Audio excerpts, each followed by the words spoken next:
billionaire's mistress shocked everyone by revealing she was pregnant with twins.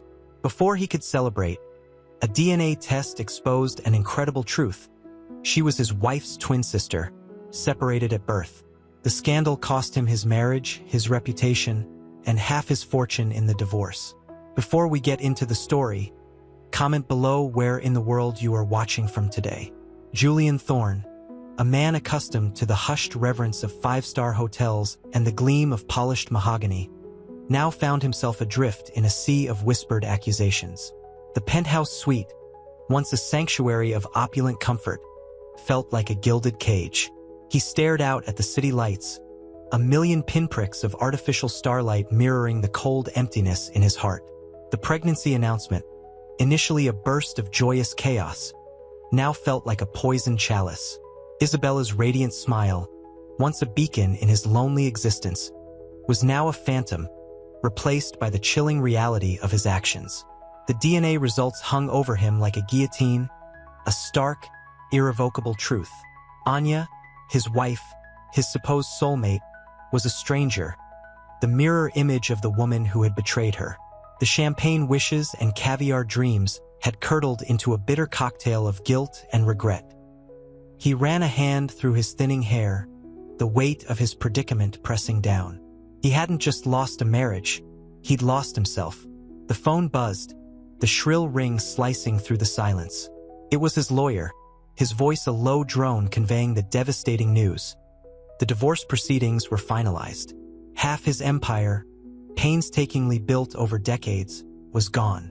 The coldness of the legal documents mirrored the chill in his soul. He looked down at his hands, callous despite the manicured appearance. Hands that had built an empire, hands that had now shattered it. The city lights below seemed to mock his despair.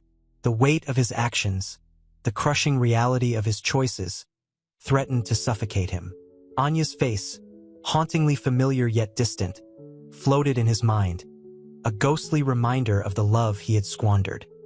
He closed his eyes, the city's hum a distant, mournful lullaby to his crumbling world. The lawyer's words hung in the air, heavy and suffocating. Julian stared at the polished mahogany of his desk, the grain a stark contrast to the chaos churning within him. The scent of old leather and expensive cologne, usually comforting, now felt cloying, a suffocating reminder of his opulent, yet hollow life. He ran a trembling hand over the smooth surface, the cool wood a small comfort against the burning shame. The settlement, it's final, Mr. Davies repeated, his voice a somber drone. Julian barely heard him. His mind replayed Anya's face, the quiet strength in her eyes as she signed the papers, a strength that mirrored the quiet desperation he'd never acknowledged. He pushed away from the desk, the movement jarring, the sudden rush of blood to his head a physical manifestation of his inner turmoil. The penthouse suite, once a symbol of his success, now felt like a mausoleum. The panoramic city view, usually a source of pride, was now a blur of indifferent lights. He walked to the floor-to-ceiling window, the cool glass a welcome contrast to the heat of his shame. Below, the city throbbed with life, oblivious to his personal implosion. He saw a couple stroll hand-in-hand through Central Park, their laughter a cruel counterpoint to his silence. The image was a sharp stab of longing, a phantom echo of the life he'd lost. A wave of nausea washed over him. He stumbled towards the bathroom, the opulent marble cold under his trembling hands. He stared at his reflection, a man etched with lines of regret, a stranger staring back. The man in the mirror wasn't the billionaire playboy. He was a broken man, stripped bare of his wealth and his pride. He sank to his knees, the cool porcelain a stark contrast to the burning tears that streamed down his face. The weight of his actions pressed down on him, a crushing burden. He'd traded love for lust, security for fleeting pleasure, and in the process, destroyed everything he held dear. The silence in the penthouse was deafening, broken only by his ragged breaths and the occasional sob. The city lights outside remained indifferent, a silent witness to his downfall. The chilling realization settled in. He was utterly, devastatingly alone. The courtroom felt colder than the December wind whipping outside. Anya, composed yet fragile, sat beside her lawyer, a stark contrast to the chaos swirling within her. The finality of the divorce hung heavy, a tangible weight pressing down on her. She could almost taste the metallic tang of blood, a phantom echo of the betrayal that had ripped through her life. The scent of expensive perfume, a scent that had once been synonymous with Julian, now filled her with nausea. Anya's gaze drifted to Julian, seated several feet away. He looked gaunt, the vibrant sparkle in his eyes dimmed, replaced by a haunted weariness. His usually impeccable tailored suit seemed to hang loosely, reflecting the emptiness within. Their eyes met for a fleeting moment, a silent exchange of pain too profound for words. "The judge has approved the settlement," Mr. Davies, her lawyer, murmured, his voice a low rumble that barely broke the silence. He placed a file on the table, the crisp paper a jarring contrast to the emotional turmoil consuming them. Anya nodded, the simple gesture a monumental effort. The $500 million settlement felt insignificant, a mere sliver of compensation for the shattered fragments of her life. The money couldn't buy back her trust, her peace of mind, or the future she'd envisioned. Julian cleared his throat, a harsh rasp that echoed in the cavernous courtroom. He opened his mouth, then closed it, his lips forming a thin, pained line. He wanted to speak, to apologize, to beg for forgiveness. But the words caught in his throat, choked by the enormity of his actions. Later, in the sterile quiet of her penthouse, a stark contrast to Julian's opulent apartment, Anya stared out at the city lights. The glittering cityscape, once a symbol of their shared dreams, now felt alien, cold. The city's symphony of sounds, usually soothing, was merely a background hum to her profound loneliness. She traced the rim of a chipped teacup, the rough edges a comforting reminder of her newfound reality. One stripped bare of illusion, yet strangely strong. A wave of exhaustion washed over her, a profound tiredness that went beyond physical fatigue. She closed her eyes, allowing herself a moment of quiet reflection before the monumental task of rebuilding her life began. The path ahead was uncertain, but for the first time in a long time, Anya felt a flicker of hope, a quiet strength rising from the ashes of her shattered past. The news spread like wildfire, whispers and hushed tones at charity galas, screaming headlines splashed across tabloids. Julian Thorne, the enigmatic billionaire, was embroiled in a scandal of epic proportions. The opulent penthouse, once a sanctuary of secluded luxury, now echoed with the ghosts of their shattered happiness. Anya felt the weight of the world on her shoulders, the cold marble floor a stark contrast to the warmth she craved. The scent of lilies, Julian's favorite, now felt suffocating, a cruel reminder of his betrayal. Isabella, meanwhile, retreated into the cavernous emptiness of her rented apartment.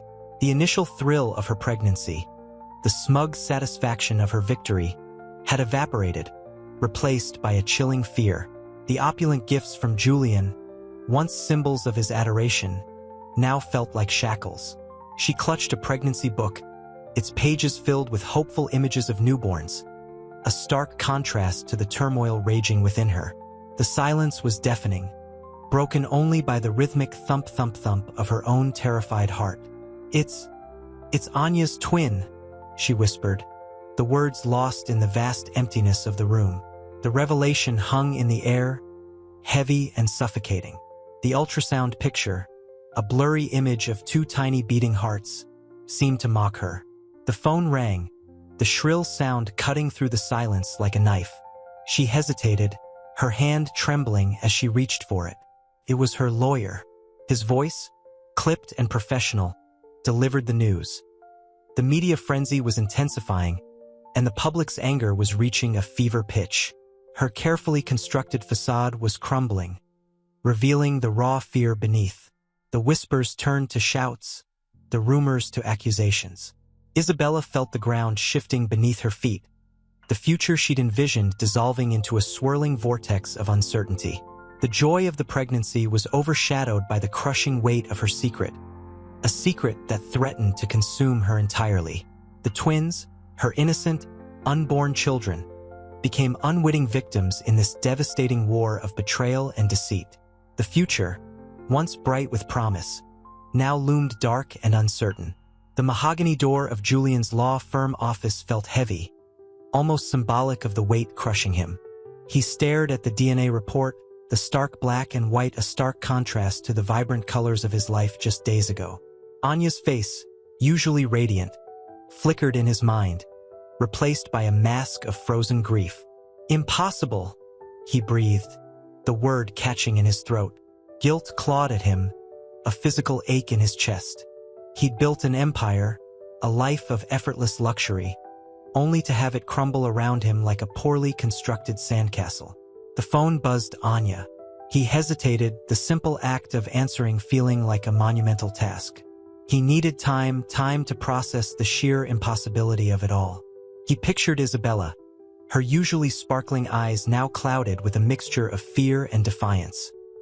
He'd loved them both in different ways, and now both were lost to him, swallowed by this maelstrom of his own making. The expensive Persian rug beneath his feet felt cold, a stark reflection of the emptiness in his soul. He picked up the phone, his voice a hollow echo of its former strength. "Anya?" he whispered, bracing himself for the storm. Her voice, barely a breath, was laced with a sorrow that chilled him to the bone. "Julian," she said, the word devoid of warmth. "I need a divorce." The silence stretched, heavy and unbearable, punctuated only by the rhythmic ticking of a clock, each tick a hammer blow to his already shattered world. The luxury of his office, usually a symbol of power and success, now felt like a gilded cage. He was trapped, surrounded by the wreckage of his carefully constructed life, the fallout from a secret that had exploded, shattering everything in its path.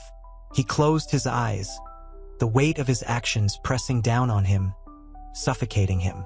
The twins, his twins. The thought hung in the air, heavy with implications and the potential for further heartbreak. The divorce papers felt like icy shards in Julian's hands. The lawyer's crisp, detached tone did nothing to lessen the impact. Half his empire gone. The scent of expensive leather in his office, usually a comfort, now felt suffocating. He looked out the panoramic window, the city sprawling beneath him like a concrete jungle he no longer recognized. The glittering lights felt mocking, highlighting the vast chasm of emptiness within him. Anya's words echoed in his ears, cold and final. The betrayal hadn't been just infidelity. It was a shattering of their shared history, a deep wound inflicted by a mirror image, a twin sister he never knew existed. The irony was a cruel joke. He thought of Isabella, her pale face etched with worry, her usually vibrant spirit dimmed by the storm of their scandal. He'd seen the fear in her eyes, the burgeoning guilt that mirrored his own. He loved them both, a fact that gnawed at him with unrelenting cruelty. He'd built his life on a foundation of lies, and now the whole edifice was collapsing. The phone rang again, the shrill sound cutting through the silence. He hesitated, the weight of the call pressing down on him. It was Isabella. Her voice, usually bright and full of life, was trembling. "Julian," she whispered, the words barely audible above the city's hum. The doctors, they're concerned." "Concerned about what?" he asked, his voice rough, his throat tight. "The pregnancy. It's complicated. They want me to stay in the hospital." Her voice cracked, the raw emotion piercing through the carefully constructed composure. He could almost see the tears welling up in her eyes, the fear etched deep within her face. A wave of nausea washed over him. The twins, his twins, were threatened. The monstrous irony of it all crashed over him again. His actions, fueled by self-centered desire, had brought them all to this precipice, this moment of potential tragedy. The opulent office, usually a sanctuary, felt like a prison. Trapped by his own decisions, the weight of his mistakes pressing down, suffocating him. He closed his eyes, the future a blur of uncertainty and the chilling premonition of further heartbreak. The sound of his own shallow breaths filled the silence, a stark reminder of his isolation, of the immeasurable distance that separated him from the women he loved, and the innocent lives he had endangered. The sterile scent of antiseptic hung heavy in the air, a stark contrast to the opulent perfume Isabella usually wore. Julian sat beside her hospital bed, the crisp white sheets a stark reminder of the starkness of their situation. Isabella's hand, usually so warm and vibrant, was pale and translucent, her fingers intertwined with his. Her breathing was shallow, each gasp a painful reminder of the precariousness of her pregnancy. The twins, are they? Julian's voice caught in his throat, the unspoken fear hanging between them, thick and suffocating. Isabella squeezed his hand, a weak but determined gesture. "They're fighting," she whispered, her voice thin and reedy. "But they're strong, like their father." The last words were barely audible, a fragile bridge thrown across the chasm of their shattered relationship. He leaned closer, the harsh fluorescent lights reflecting in his tired eyes. The hospital room felt claustrophobic, the silence punctuated only by the rhythmic beeping of heart monitors. He saw the flicker of fear in her eyes, a raw, unvarnished emotion that cut through the carefully constructed facade she usually maintained. It was a vulnerability he'd never witnessed before, a glimpse beneath the polished surface of the woman he'd loved, a woman now consumed by fear and uncertainty. "We'll get through this," he murmured, his voice thick with emotion. He felt the familiar sting of guilt, a relentless ache in his chest. His reckless actions had brought them to this precipice, this agonizing wait, this battle for the lives of his unborn children. The doctor entered, his expression grave. He spoke in hushed tones, his words a jumble of medical terms that Julian barely registered. The essence of it all boiled down to one horrifying truth. The twins' survival was far from certain. Isabella's eyes filled with tears, silent, unshed tears that spoke volumes of her inner turmoil. The strength she displayed moments before crumbled, leaving her vulnerable and exposed. Julian reached out, brushing a stray strand of hair from her face. The touch was tender, filled with regret and a desperate need to somehow undo the damage he'd caused. He knew apologies were insufficient, but he had to try. He had to somehow make amends for the pain he had inflicted. The weight of his mistakes pressed down on him, the future a terrifying expanse of uncertainty. The beeping of the heart monitors continued, each beep a slow, agonizing tick of the clock, measuring not only the twins' fragile lives but also the extent of his own personal failure. The sterile hospital scent, a sharp contrast to Isabella's usual intoxicating perfume, clung to Julian's clothes. He watched Anya, her face pale but resolute, sit across from Isabella's bed. The rhythmic beeping of the heart monitors created a tense soundtrack to their silent vigil. Isabella, her usually vibrant eyes dulled with exhaustion and fear, clutched a worn teddy bear. The air thrummed with unspoken anxieties. "The doctor said," Anya began, her voice barely a whisper, her gaze fixed on Isabella's fragile hand. Julian swallowed, the lump in his throat making speech difficult. He felt the weight of his actions, a crushing burden that threatened to suffocate him. He'd destroyed everything. His marriage, his reputation, his peace of mind. And now he watched helplessly as the twins, the innocent victims of his folly, fought for their lives. Isabella squeezed the teddy bear, her knuckles white. "They're strong," she managed, her voice raspy. A single tear traced a path down her cheek, leaving a glistening trail through the grime of exhaustion. Anya reached across the space separating them, her touch hesitant but kind. "We're here for you, Isa," she said, her voice laced with a quiet strength that surprised even Julian. The animosity, the rage that had consumed her just weeks ago, seemed to have softened, replaced by a raw, compassionate empathy. The doctor's return broke the fragile silence. His words were clinical, detached, yet the gravity of the situation was palpable. The twins were premature, their lungs weak, their futures uncertain. A wave of nausea washed over Julian. He felt a primal fear, the terror of losing them, of losing everything he had left. Isabella looked at him, her gaze a mixture of fear and something else. Acceptance? Forgiveness? He couldn't decipher it. The unspoken understanding hung heavy between them, a silent acknowledgement of their shared culpability, their shared sorrow. The weight of it settled upon them, a shared burden in the harsh, sterile light of the hospital room. The beeping continued, each sound a hammer blow against the fragile hope clinging to their hearts. The news broke like a tidal wave. Headlines screamed of betrayal, deceit, and a billionaire's scandalous secret. Julian Thorne, once a symbol of success, became a pariah. His face, usually etched with an air of controlled power, now wore the mask of shattered composure. He retreated to his sprawling mansion, the opulent rooms mocking his emptiness. The silence, once comforting, now clawed at him, a constant reminder of his solitude. The phone rang incessantly, a relentless barrage of calls from lawyers, journalists, and the curious vultures of society. He let it ring, the shrill peal echoing his own inner turmoil. He stared out at the manicured lawns, their pristine perfection a stark contrast to the chaos within him. The vibrant colors seemed muted, the sunlight devoid of warmth. Anya, meanwhile, found refuge in the quiet strength of her family. Their love, a steadfast anchor in the tempest of her life, provided the solace she desperately needed. Her parents' gentle presence, the comfort of her siblings' unwavering support, helped her navigate the emotional wreckage. Even her usually boisterous younger brother, Mark, displayed a quiet empathy, his eyes filled with a profound understanding of her pain.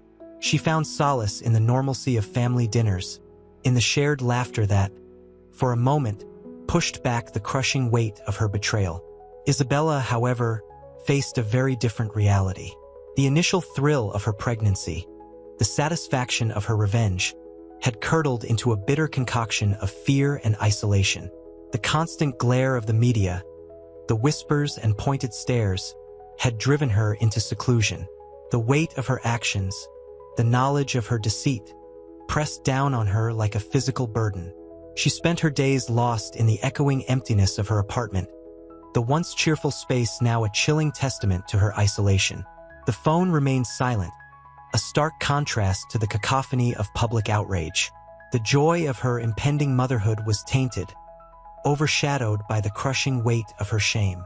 The courtroom was a glacial tomb, the air thick with the scent of expensive perfume and simmering resentment. Julian, his tailored suit feeling like a suffocating shroud, watched Anya. Her face, usually radiant, was etched with a weary sadness that tore at him. He saw the ghost of the woman he loved, hidden beneath layers of pain. I still can't believe it." Anya's voice, barely a whisper, cut through the sterile silence. Her gaze, unwavering, met his. "How could you?" The question hung in the air, a poisoned arrow aimed at the heart of his carefully constructed world. He opened his mouth to respond, to plead, to explain, but no words came. The truth, brutal and unforgiving, choked him. He could only offer a silent apology, a gesture as inadequate as it was heartfelt. The judge's gavel slammed down, a sharp, decisive sound that punctuated the finality of their separation. The legal papers, cold and impersonal, confirmed the unraveling of his life. Half his empire, a testament to years of relentless ambition, was gone. The weight of his loss pressed down on him, a physical burden mirroring the emotional devastation. Outside the courtroom, the relentless flash of cameras felt like a physical assault. The press, a ravenous pack, tore at him with their questions, their accusations. He stumbled through the throng, the cacophony of their voices blurring into a hateful roar. He felt exposed, vulnerable, stripped bare of his carefully crafted persona. The world, once at his feet, now seemed determined to crush him. He sought refuge in the anonymity of his car, the leather seats offering little comfort against the icy grip of despair. The city lights, usually a symbol of his success, now seemed mocking and indifferent. His world, once bathed in the golden glow of wealth and power, had plunged into a suffocating darkness. The twins, a constant, painful reminder of his choices, remained a distant, aching hope. The news exploded across social media like a nuclear bomb. #ThornScandal trended globally.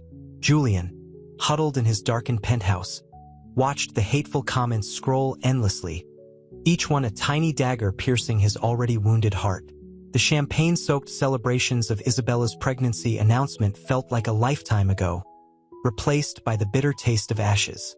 He could almost hear Anya's quiet voice, "How could you?" echoing in the cavernous space. The relentless barrage of news coverage felt relentless. His carefully constructed image, once a symbol of success, was now a tattered rag, tossed aside and ridiculed. The sharp sting of betrayal mixed with the dull ache of loss. He'd lost Anya, his family, his reputation. Half his empire already claimed by the voracious legal machine. He flinched as his phone buzzed, another notification.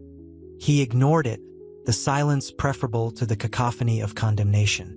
The city lights, once a glittering backdrop to his opulent life, now seemed cold and indifferent. He poured another whiskey, the amber liquid burning a path down his throat, offering no solace. Later, the insistent ringing of the phone broke through his numb despair. It was his lawyer, his voice strained. "Mr. Thorne, we need to discuss the custody agreement. Isabella is uncooperative." The words hung heavy, thick with unspoken implications. Isabella, consumed by her own fear and the weight of public opinion, had hired aggressive legal representation. The fight for his children, his only remaining connection to a life that felt irrevocably lost, had begun. The fight was not just for legal rights, but for a chance at redemption, a chance to prove himself worthy of a love he'd so carelessly thrown away.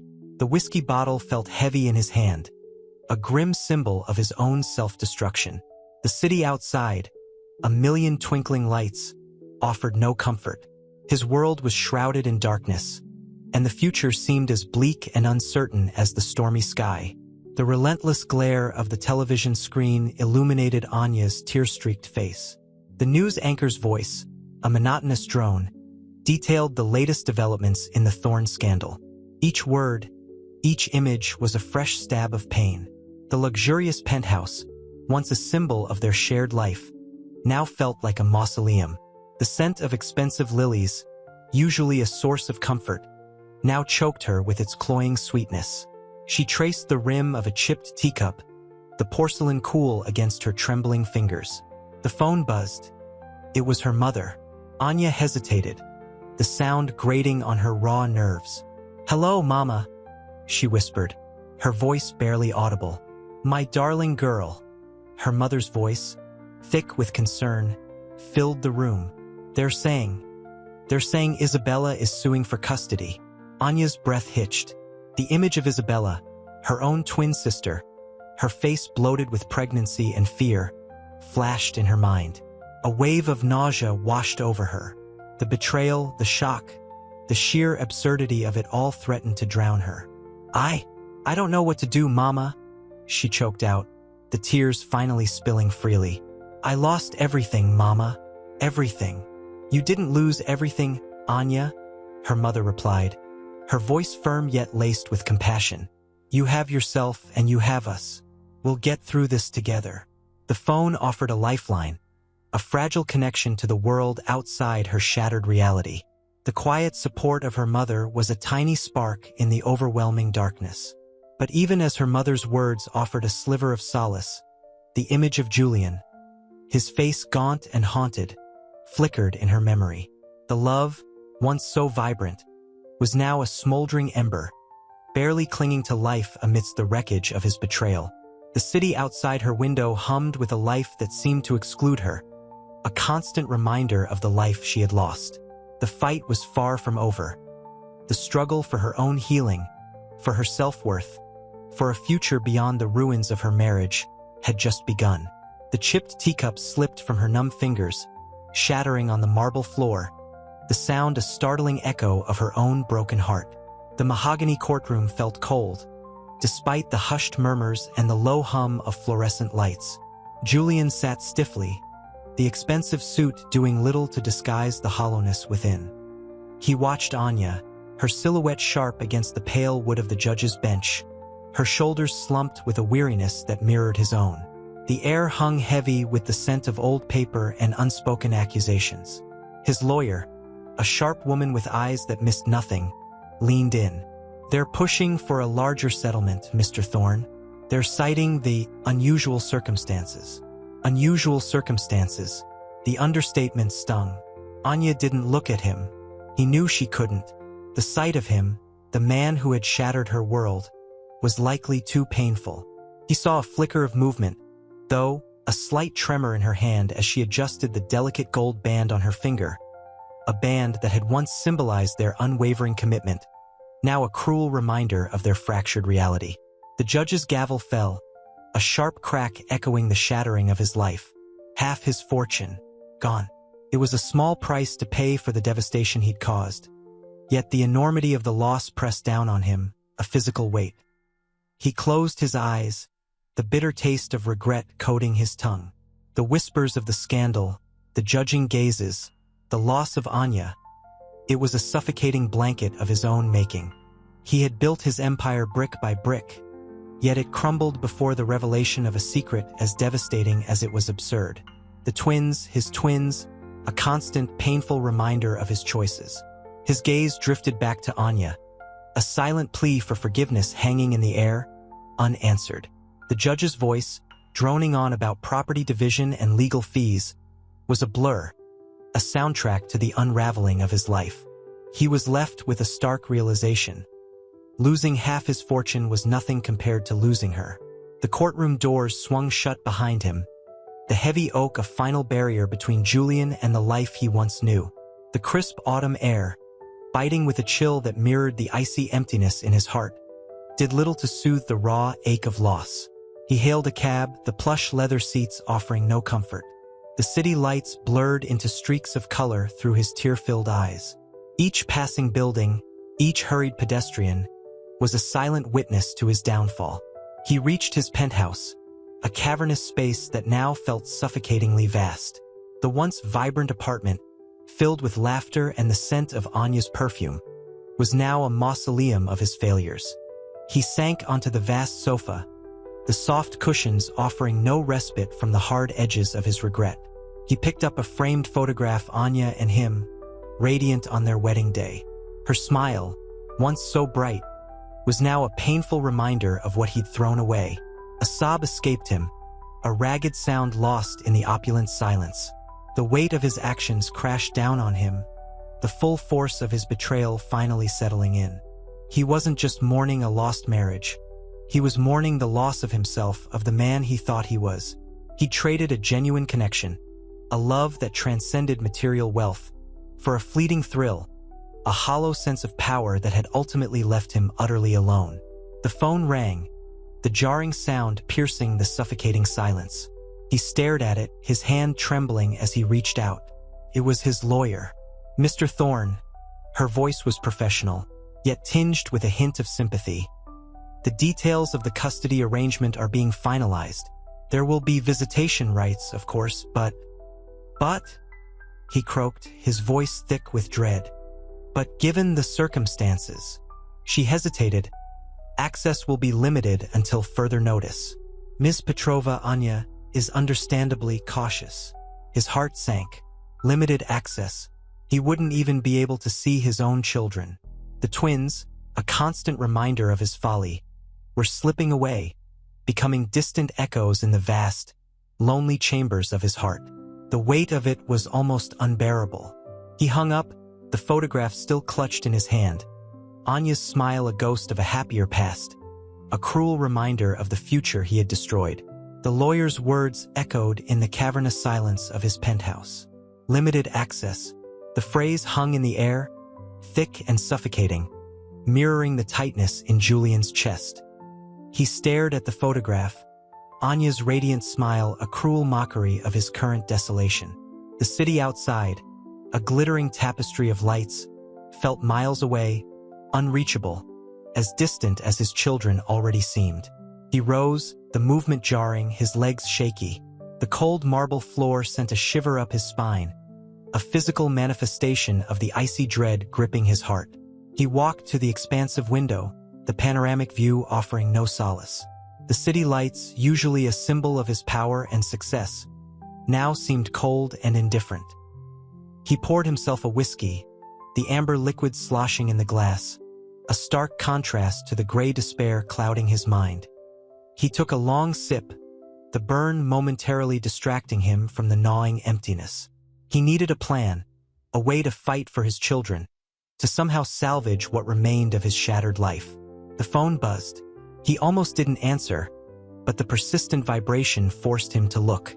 It was Isabella. Julian. Her voice was frail, edged with a tremor he recognized all too well. The press, they're relentless. They're saying. She trailed off, a choked sob replacing her words. I know, Isabella, he said, his voice rough with unshed tears. The words were a hollow comfort, he knew, but it was all he could offer. He could hear the fear in her voice, the vulnerability that mirrored his own. I don't know what to do, she whispered, her voice barely audible. I'm scared, Julian. Scared for the babies. Scared for myself.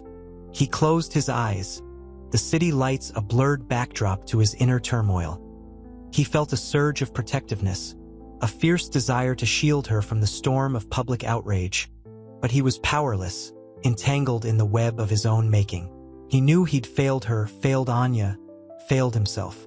The weight of it was crushing.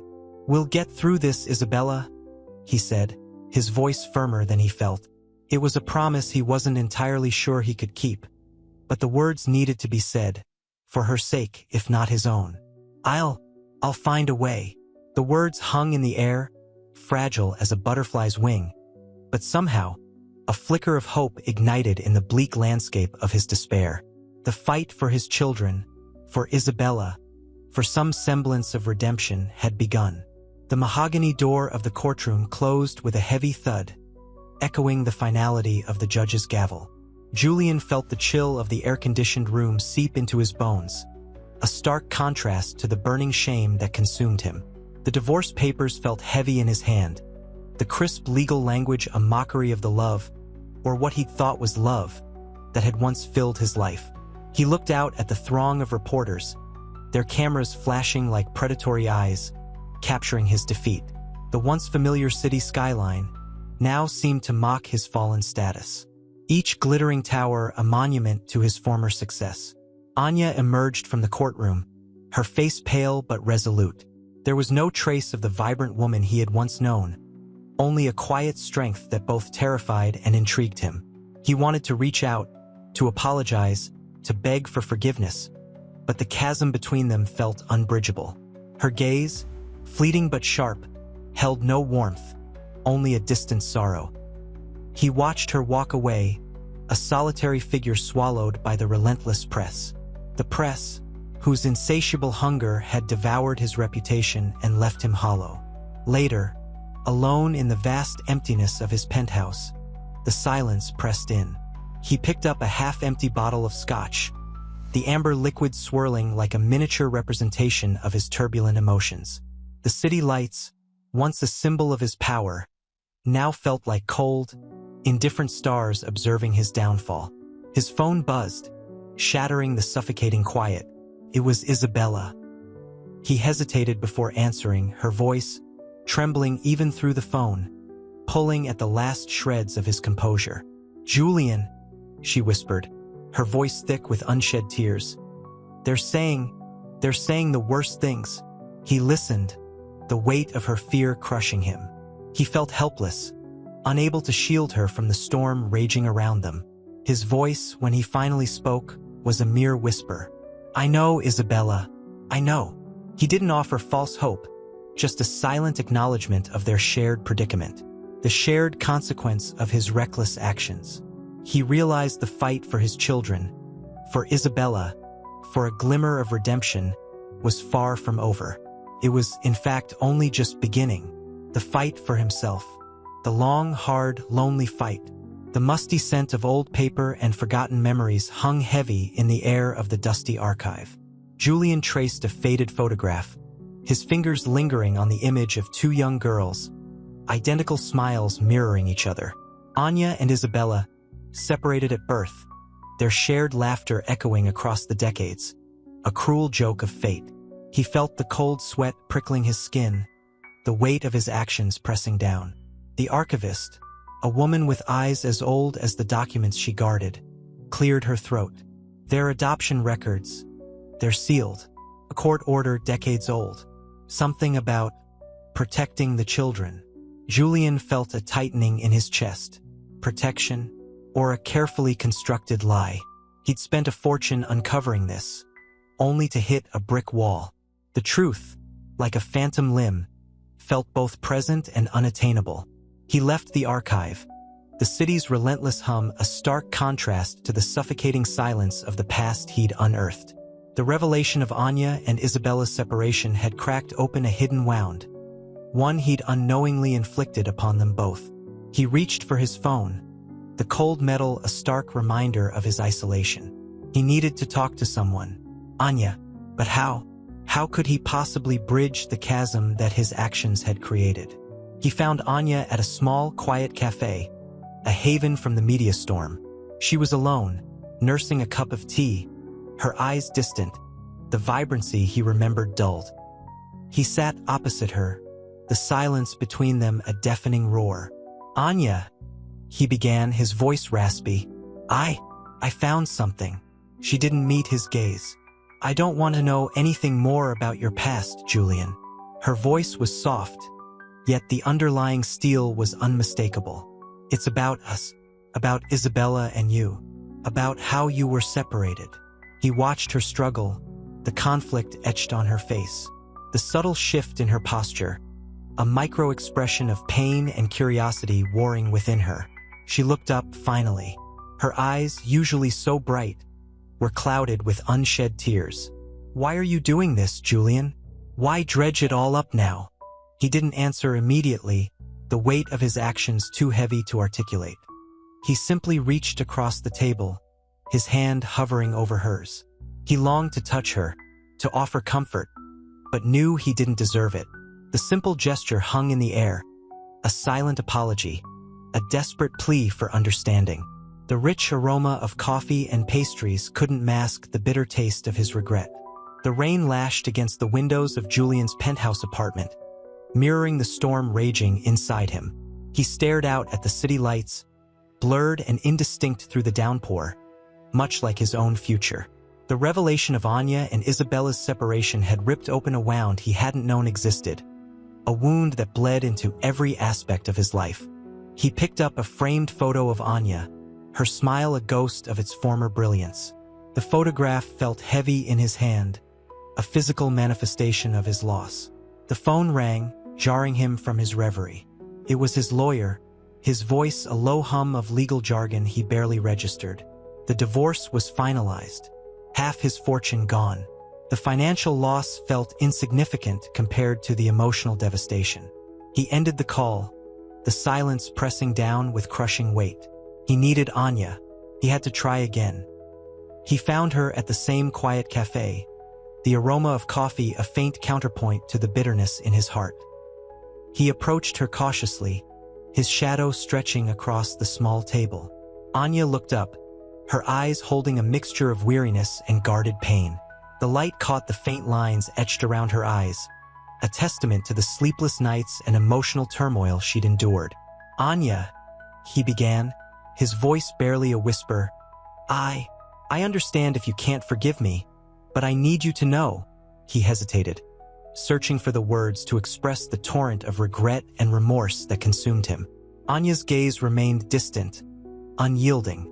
There's nothing you can say, Julian, she replied, her voice quiet but firm. What you did, it destroyed everything. A tear traced a path down her cheek, unnoticed as she brushed it away with a swift movement. He reached across the table, his hand hovering over hers. The touch was hesitant, a fragile bridge across the chasm of their broken relationship.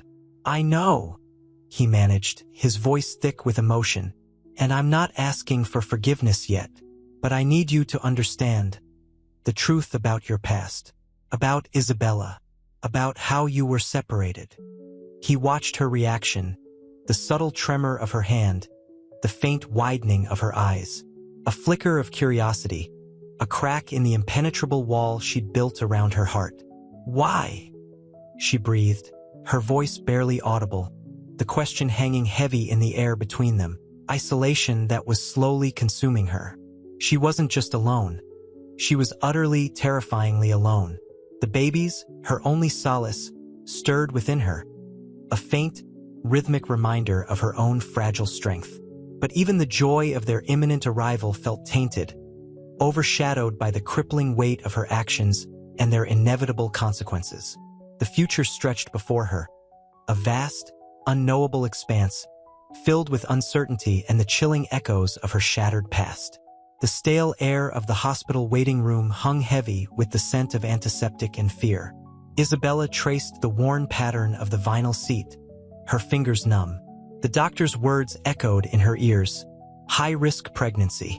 A wave of nausea washed over her, a familiar companion these past few weeks. She hadn't eaten properly in days, the thought of food repelling her. Her phone buzzed, a text from Julian. "How are you? Thinking of you." The message felt hollow, a pathetic attempt at connection from a man who had vanished from her life the moment the scandal broke. She didn't reply. What could she say? That she was falling apart? That the weight of her secret threatened to crush her? A tear escaped, tracing a path down her cheek. She swiped at it angrily, ashamed of her weakness. She had to be strong for the babies, but the strength felt thin, a fragile thread constantly threatened by the winds of guilt and despair. Suddenly, a memory surfaced. Anya's face, a mirror image of her own, etched with a sorrow that mirrored her own. The twins, a constant, pulsing reminder of their shared history, their interwoven destinies. The irony was brutal, a cruel joke played by fate. She had wanted Julian, desperately, and now she was paying the price, not just for herself, but for Anya as well. A nurse called her name. The antiseptic smell intensified as she followed the nurse down a sterile corridor, her heart pounding a frantic rhythm against her ribs. The doctor's face was grave. "The blood pressure is still high," she said softly. "We need to admit you." Isabella nodded, a silent acceptance of her fate. The fear remained, but now it was laced with a dull resignation. She was adrift, alone in a sea of her own making, the only solace the faint, insistent kicks of her unborn children. The weight of her actions hung heavy, a constant reminder of the life she'd shattered and the one she was desperately trying to salvage. The sterile white of the hospital room pressed in on Isabella. The rhythmic beep of the heart monitor was a relentless counterpoint to the frantic fluttering in her own chest. Each beat felt like a hammer blow against her ribs, mirroring the anxieties that clawed at her insides. The doctor's words, "high-risk pregnancy," echoed in the suffocating silence. She clutched the worn hospital blanket, its thin fabric offering little comfort against the chilling fear that seeped into her bones. A tear escaped, tracing a glistening path down her cheek. She quickly brushed it away, the gesture as frantic as her racing heart. She couldn't afford to unravel now. Not with the twins' lives hanging in the balance. Not with the weight of her actions threatening to crush her. Julian's text message reappeared on her screen. "How are you? Thinking of you." The words felt like a cruel mockery, devoid of genuine concern. She deleted the message without a reply. What could she say? That the guilt was a living thing, coiling around her, squeezing the air from her lungs? That the loneliness was a vast, echoing emptiness that swallowed her whole? She thought of Anya, her twin, her mirror image, a constant, painful reminder of the fractured life they shared. The twins, innocent victims of their shared past, of her selfish desires. The irony was unbearable. She had coveted Julian's love. Now she was paying the ultimate price. A price that extended far beyond her own suffering. A sob escaped, ragged and uncontrolled. She buried her face in the blanket, the rough cotton scratching her skin, a physical manifestation of her inner turmoil. The faint, persistent kicks from within offered a small, fragile comfort, a reminder that even amidst the darkness, life stubbornly persisted. But the hope felt as fragile as a butterfly's wing, easily crushed by the weight of her past and the uncertainty of her future. She was alone, adrift in a sea of her own making, the only solace the fleeting promise of her unborn children. The doctor's grave face reappeared in her mind, a stark reminder of the precariousness of her situation. The high-risk pregnancy felt like a symbol of her life, teetering on the brink of disaster, yet clinging stubbornly to the hope of survival. The stale hospital air hung heavy with antiseptic and fear. Isabella traced the faint lines on her palm, the skin stretched taut over the prominent bones, a testament to weeks of anxiety and sleepless nights. The rhythmic beeping of the fetal monitor was a constant, jarring reminder of her precarious situation. Julian's texts, a sporadic barrage of concern, felt hollow, a clumsy attempt to bridge the chasm that yawned between them. She hadn't responded.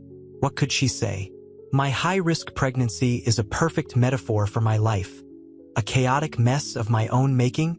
A nurse bustled in, her cheerful demeanor a stark contrast to the icy dread gripping Isabella's heart.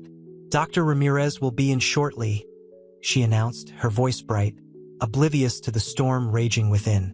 Isabella nodded, a brittle smile barely touching her lips. Dr. Ramirez, a woman whose face seemed permanently etched with weary compassion, entered, her footsteps quiet yet firm. The twins are doing okay, she said, her voice carefully neutral. But the bleeding continues. We need to monitor you closely. The word bleeding hung in the air, a stark, chilling reminder of the fragility of life. Isabella swallowed, her throat tight. What are the chances? She began, her voice barely a whisper, the unspoken question hanging heavy in the air. Dr. Ramirez gently placed a hand on her arm. We'll do everything we can, she assured her, her voice soft but firm, a reassuring presence in the storm. But it's a high-risk situation. We need to discuss your options. The options. The words sliced through Isabella like a knife. Each choice felt weighted with a significance that dwarfed her personal desires. She thought of the twins, tiny lives she'd brought into this world under a shroud of deceit. The guilt gnawed at her, relentless, inescapable. She thought of Anya, the sister she'd wronged, the woman whose life she'd shattered. The weight of it all threatened to crush her. The only solace she found was in the faint, insistent flutter of life within her, a stubborn, fragile reminder of hope amidst the storm. But hope, she knew, could be as fragile as a butterfly's wing. The sterile scent of the hospital room clung to Julian like a second skin. He sat in the waiting area, the worn, plastic chair offering little comfort. Each tick of the clock amplified his anxiety, the silence punctuated only by the muffled sounds from the hallway. He hadn't slept properly in weeks, the lines etched around his eyes mirroring the cracks in his carefully constructed life. He ran a hand through his thinning hair, the gesture a desperate attempt to quell the turmoil within. He'd started attending therapy, a psychiatrist's calm voice a stark contrast to the chaos in his own head. It helped slightly. He pulled out his phone, the screen illuminating his haggard face. He had sent Isabella countless messages, each one met with silence. Guilt gnawed at him, a relentless beast feeding on his remorse. He hadn't been a good husband, a good lover, a good man. He'd prioritized his success, his image, his fleeting desires, above all else. The consequences had been devastating. He closed his eyes, the image of Anya's heartbroken face flashing before him, a stark reminder of the pain he'd inflicted. The door swung open, and Dr. Ramirez emerged, her expression unreadable. Julian stood, his heart hammering against his ribs. "How is she?" he asked, his voice barely a whisper, his throat suddenly dry. Dr. Ramirez sighed, the sound heavy with unspoken implications. "Isabella is exhausted, both physically and emotionally. The twins, they're stable, but it was a difficult delivery. She needs rest." Julian's breath hitched. "And the bleeding?" The doctor's gaze held his, unwavering. "It's stabilized for now, but we'll need to monitor her closely. There are complications. She'll need extensive postnatal care." She paused, choosing her words carefully. I think it would be beneficial if she had family support. Julian's chest tightened. Family. He'd destroyed Isabella's family, and he'd lost his own. He nodded, his throat constricted with emotion. I'll do everything I can, he whispered, the words a promise to himself as much as to the doctor. He would start to rebuild not just his business but himself. The road ahead was long, arduous, and uncertain, but he was ready to walk it, one hesitant step at a time. He had to be, for the twins, for himself, for whatever sliver of redemption might still be possible. The sterile scent of antiseptic stung Julian's nostrils as he entered the neonatal intensive care unit. Rows of incubators hummed, a low, mechanical drone that felt strangely ominous. He found Isabella's room, a small, private haven amidst the clinical environment. The pale sunlight filtering through the window cast long shadows, illuminating the exhaustion etched onto her face. She lay nestled amongst pillows, a thin blanket pulled up to her chin, her breathing shallow. Two tiny forms, swaddled in pink and blue, lay in bassinets beside her. He approached cautiously, his footsteps barely audible on the polished floor. He'd brought a bouquet of lilies, their delicate fragrance a stark contrast to the antiseptic smell. He placed them gently on the bedside table. Isabella's eyes fluttered open, her gaze meeting his with a weariness that went beyond physical exhaustion. "Julian," she whispered, her voice raspy. He swallowed, his throat thick with emotion. "How are you?" She offered a weak smile, a fragile thing that seemed to cost her considerable effort. "Tired, exhausted, but they're beautiful." She gestured towards the bassinets. He looked at the twins, their miniature features still undefined, yet undeniably beautiful. A wave of intense emotion crashed over him, a mixture of joy, guilt, and overwhelming responsibility. He reached out a hesitant hand and gently touched one of the tiny fingers. "They're perfect," he managed, his voice choked with unshed tears. The silence that followed was filled with unspoken words, heavy with the weight of their shared history, the weight of his actions. He pulled up a chair, settling beside her bed. He wanted to apologize, to explain, to somehow undo the damage he'd caused. But the words seemed to catch in his throat, choked by the enormity of his transgressions. He saw the unshed tears welling in her eyes, mirroring the pain he felt within himself. Isabella closed her eyes, a single tear escaping and tracing a path down her cheek. "I never wanted to hurt anyone," she whispered, her voice barely above a breath. "Especially not Anya." He didn't know what to say. No words seemed adequate, no apologies sufficient. He simply sat beside her, his hand resting gently on hers, offering silent comfort. The lilies, a silent testament to his remorse, perfumed the air, a fragrant promise of a future he desperately hoped to earn. The path to redemption was long and arduous, but he had to walk it. For them, for her, for himself. He would start rebuilding piece by painful piece. The muted hum of the city faded as Julian stepped into his newly renovated office. The scent of polished wood and fresh leather a stark contrast to the sterile hospital smell lingering in his memory. He stared out at the sprawling cityscape, a miniature replica of his once unassailable empire, now rebuilt brick by painstaking brick. The divorce had stripped him bare, leaving him exposed and vulnerable. He'd poured his energy into work, a frantic attempt to outrun the ghosts of his past. The twins' tiny faces, framed by soft blankets in the incubator, haunted his dreams. He picked up the phone, the cool glass smooth against his skin. He dialed Anya's number, his thumb hovering over the end call button. He hadn't spoken to her since the divorce, their last interaction a bitter exchange of accusations and recriminations. The silence between them felt heavier than any argument. He finally pressed the button. It rang, each tone a sharp, agonizing reminder of his failings. Her voice, when she answered, was cool, reserved. "Julian," she said, her tone devoid of emotion. "Anya," he began, his voice a low rumble. The words caught in his throat, the weight of unspoken apologies pressing down on him. He cleared his throat. I I just wanted to know how you are. A brief pause. I'm fine, she replied, a brittle edge to her voice. I'm rebuilding my life, Julian. Just like you. The words hung between them, a silent testament to the chasm that separated them. He could almost feel the distance, a tangible wall built of betrayal and heartbreak. He knew an apology wouldn't erase the pain he caused. Yet he needed to try. I know, he said softly, and I know I can never make up for what I did, but I want you to know I'm truly sorry.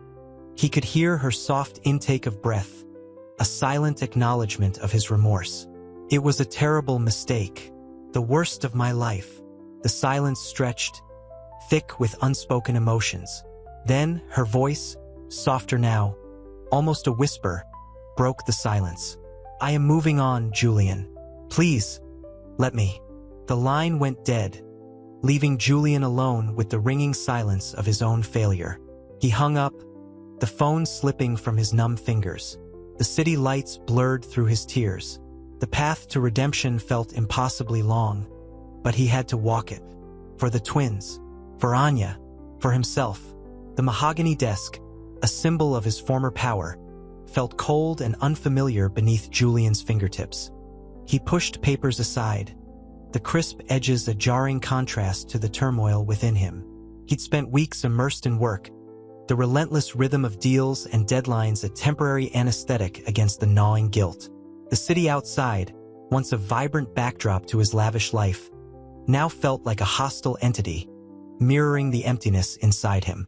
He ran a hand through his hair, the strands stiff with exhaustion. His phone buzzed, the notification jarring him back to the present. It was an email from his lawyer, a terse update on the custody battle. The words swam before his eyes: limited visitation, supervised access, the legal jargon a stark reminder of his distance from his twins. He slammed his fist on the desk, the sound echoing in the cavernous silence of his office. The rage, hot and suffocating, threatened to consume him. He wanted to scream, to rage against the unfairness of it all, but the only sound was the ragged rasp of his own breath. He stood, pacing the length of his office, the polished floor reflecting the flickering city lights. His reflection stared back, a gaunt and weary image of the man he once was. The weight of his actions pressed down on him, a crushing burden he couldn't escape. He'd lost Anya, his fortune, and the chance to be a father to his own children, all because of his reckless pursuit of fleeting pleasure. A soft knock interrupted his brooding. His assistant, Sarah, peeked in, her expression hesitant. Mr. Thorne, there's a package for you. She held out a small, delicately wrapped box. He took it, his fingers tracing the embossed ribbon. Inside, nestled in tissue paper, was a tiny, hand-knitted sweater, the color of a summer sky. A simple, yet profoundly powerful symbol of hope. A silent message from someone who still loved him, despite everything. A single tear traced a path down his cheek, hot and cleansing. He had a long way to go. He knew that. But this tiny gesture, a small thread of connection, offered a glimmer of light in the vast darkness he'd created. The scent of lavender and chamomile hung heavy in the air of Anya's new apartment, a stark contrast to the sterile opulence of her former life. Sunlight streamed through the large windows, illuminating dust motes dancing in the golden rays. She sat at her easel, the rough canvas a comforting weight against her fingertips. The brush felt strangely unfamiliar, yet the act of painting, of translating emotion onto the canvas, felt strangely grounding. Anya squeezed a dollop of crimson onto her palette, the vibrant color a reflection of the burgeoning strength within her. The phone rang, shattering the quiet. It was her therapist. How are you feeling today, Anya? Dr. Lee's voice was calm, soothing. Anya sighed, the sound barely audible. Better. I'm starting to feel like myself again. It's slow, but I'm painting again. That's wonderful, Dr. Lee replied warmly. Art is a powerful tool for healing. It allows you to express emotions that words sometimes can't. Anya dipped her brush into the paint, the crimson a stark contrast to the muted greens and blues she'd been working with. It's still raw, you know? The anger is there under the surface, but it's less overwhelming. I'm learning to live with it, to channel it. She paused, turning the canvas slightly to study her work. The painting depicted a field of wildflowers, vibrant yet tinged with a melancholy undercurrent, mirroring her own evolving emotional landscape. "I keep thinking about Isabella," she murmured, more to herself than to Dr. Lee. "I don't hate her. Not anymore.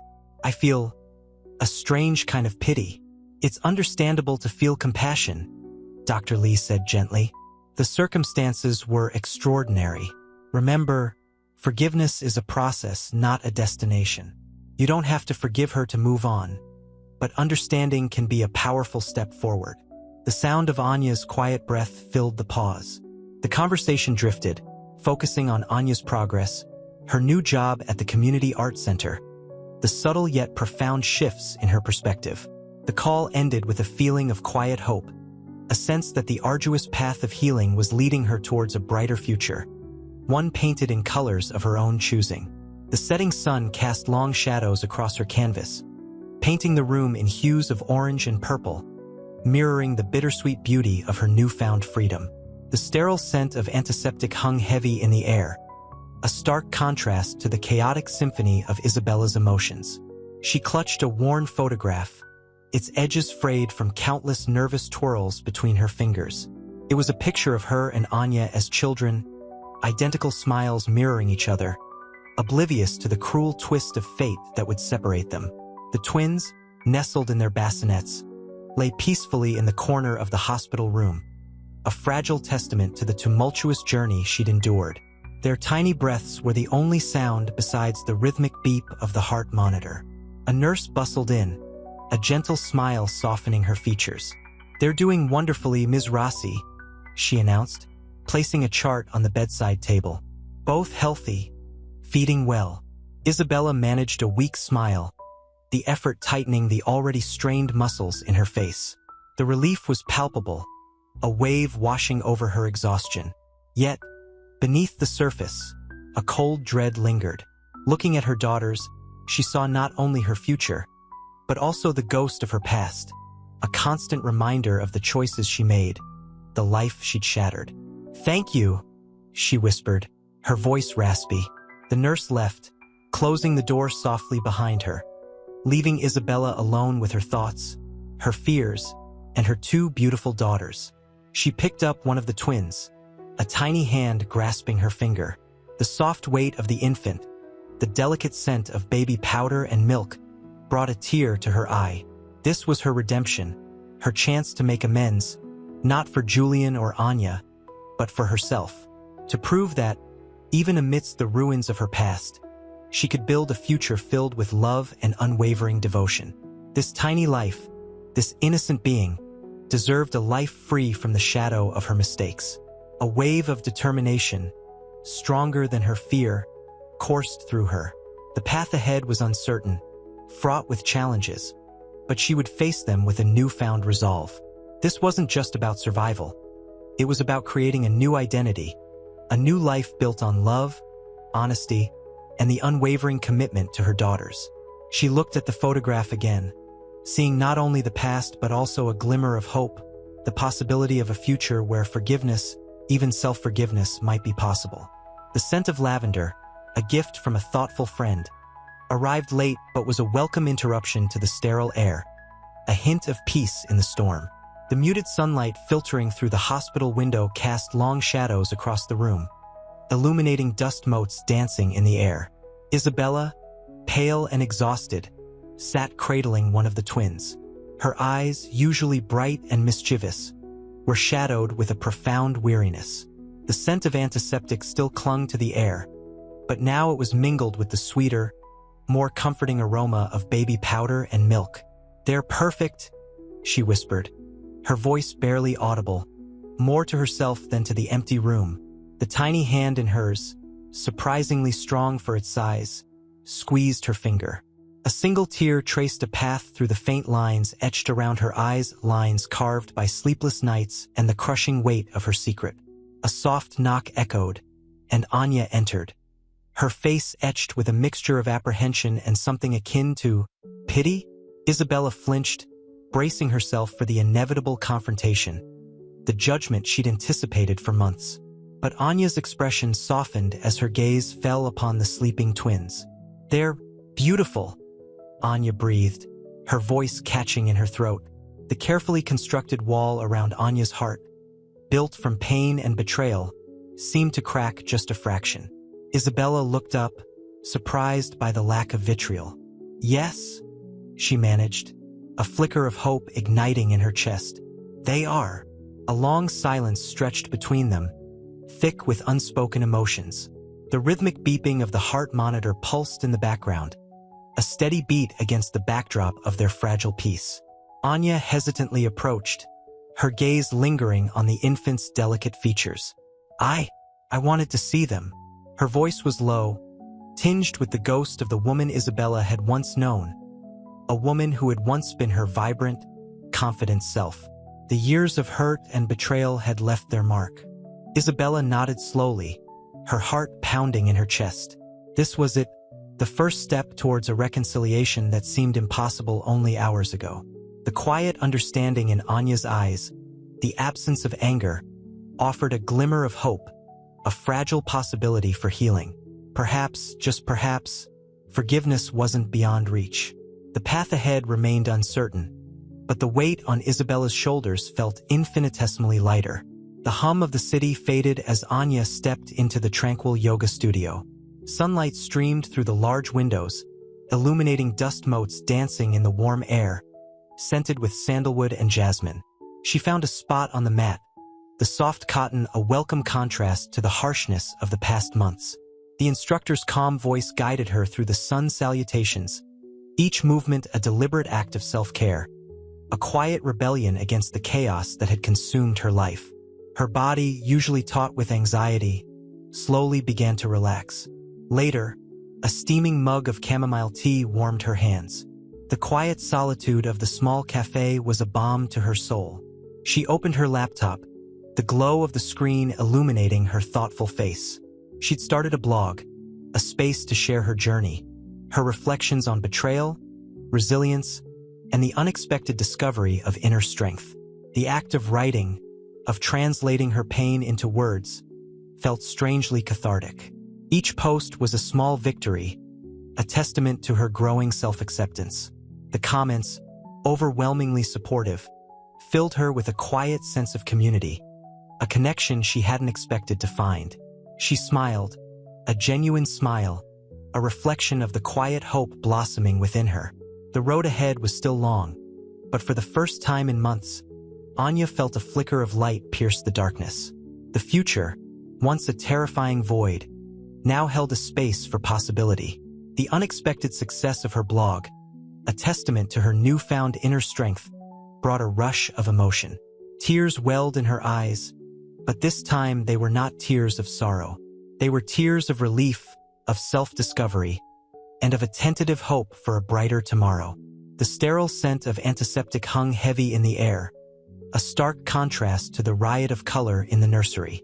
Isabella stared at the two tiny bundles swaddled in pink and blue, their faces peaceful, oblivious to the storm raging within her. The exhaustion was bone-deep, a leaden weight pressing down on her. She felt a strange mix of relief and terror. Relief that the ordeal was over, terror at the enormity of what lay ahead.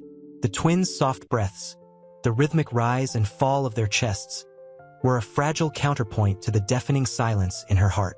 A tear traced a path down her cheek, catching the light from the window. She reached out a trembling hand, her fingers brushing against the soft down of her daughter's cheek. "My little Amelia," she whispered, her voice thick with emotion. "And my little Leo." The names, chosen long ago, felt both precious and unbearably heavy with meaning. The next few days blurred into a haze of feedings, diaper changes, and the relentless cycle of sleep deprivation. The nurses were kind, their efficiency a comfort in the chaos, but they couldn't fill the void gnawing at Isabella's soul. The silence in the apartment was deafening, broken only by the baby's cries and the occasional chime of her phone, bringing more bad news or unanswered questions. the weight of her choices her secret, her lies pressed down on her, each tiny wail a painful reminder of her fractured life. One evening, cradling Amelia, she looked out at the city lights twinkling below. A wave of profound loneliness washed over her. The city that once held such promise now felt alien, a cold, uncaring entity indifferent to her plight. She felt utterly alone, adrift in a sea of regret. She missed her sister, missed the bond they'd shared before their lives were so brutally torn apart. The thought of Anya, her pain, her betrayal, her justified anger, filled her with a fresh wave of guilt. A sudden, sharp cry from Leo jolted her back to the present. Picking him up, the tiny weight in her arms brought a strange mixture of fear and love. Holding him close, feeling his warmth, she whispered, "I'll protect you, both of you. I'll do better, I promise." The words were as much for the babies as they were a desperate plea to herself. The path ahead remained shrouded in uncertainty, but in the depths of her despair, a flicker of resolve began to ignite. The twins, these tiny miracles, were her reason, her hope, her fragile lifeline to a better future. The nursery, bathed in the soft glow of a bedside lamp, hummed with a quiet symphony of baby sounds. Amelia gurgled, a tiny, contented noise, while Leo stirred, his small fist clenching and unclenching. Isabella, exhausted but strangely exhilarated, watched them. The scent of baby powder and milk mingled with the lingering antiseptic, a potent reminder of the tumultuous journey that had led her here. Her reflection in the window showed a woman etched with exhaustion, yet her eyes, though shadowed, held a flicker of fierce protectiveness. A soft knock echoed through the otherwise silent room. Hesitantly, Isabella called out, "Come in." Anya stood in the doorway, her face etched with a mixture of apprehension and something akin to hope. The stark contrast between her meticulously tailored suit and the casual chaos of the nursery was striking. Anya looked thinner, somehow, her usually vibrant eyes dulled by a weariness that mirrored Isabella's own.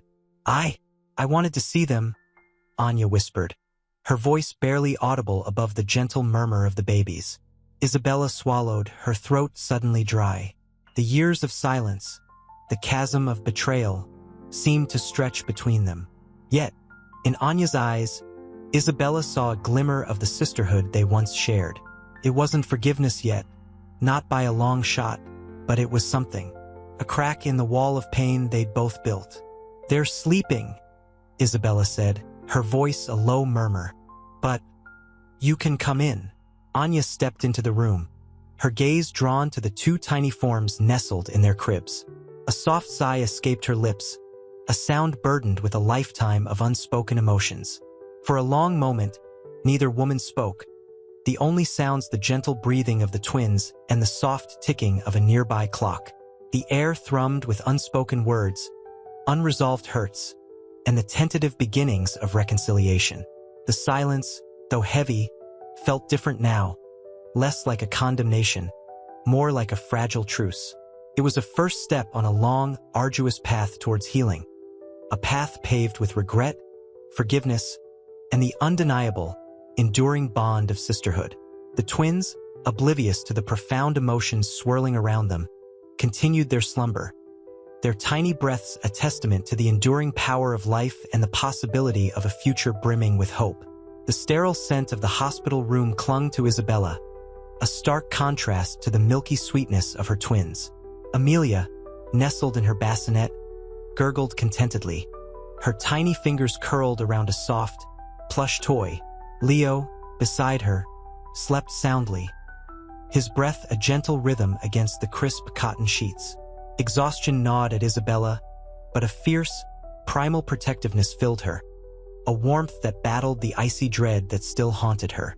A hesitant knock echoed through the quiet room. Isabella's heart lurched. It was Anya. "Come in," Isabella whispered, her voice rough from disuse. Anya entered, her tailored suit a jarring contrast to the soft chaos of the nursery. She looked thinner, her usually vibrant eyes shadowed with a weariness that mirrored Isabella's own. The years of silence, the chasm of betrayal, felt palpable between them, thick and suffocating. I wanted to see them, Anya said, her voice a mere breath. Isabella nodded, her throat tight. They're sleeping, she managed, her gaze drifting to the peaceful faces of her children.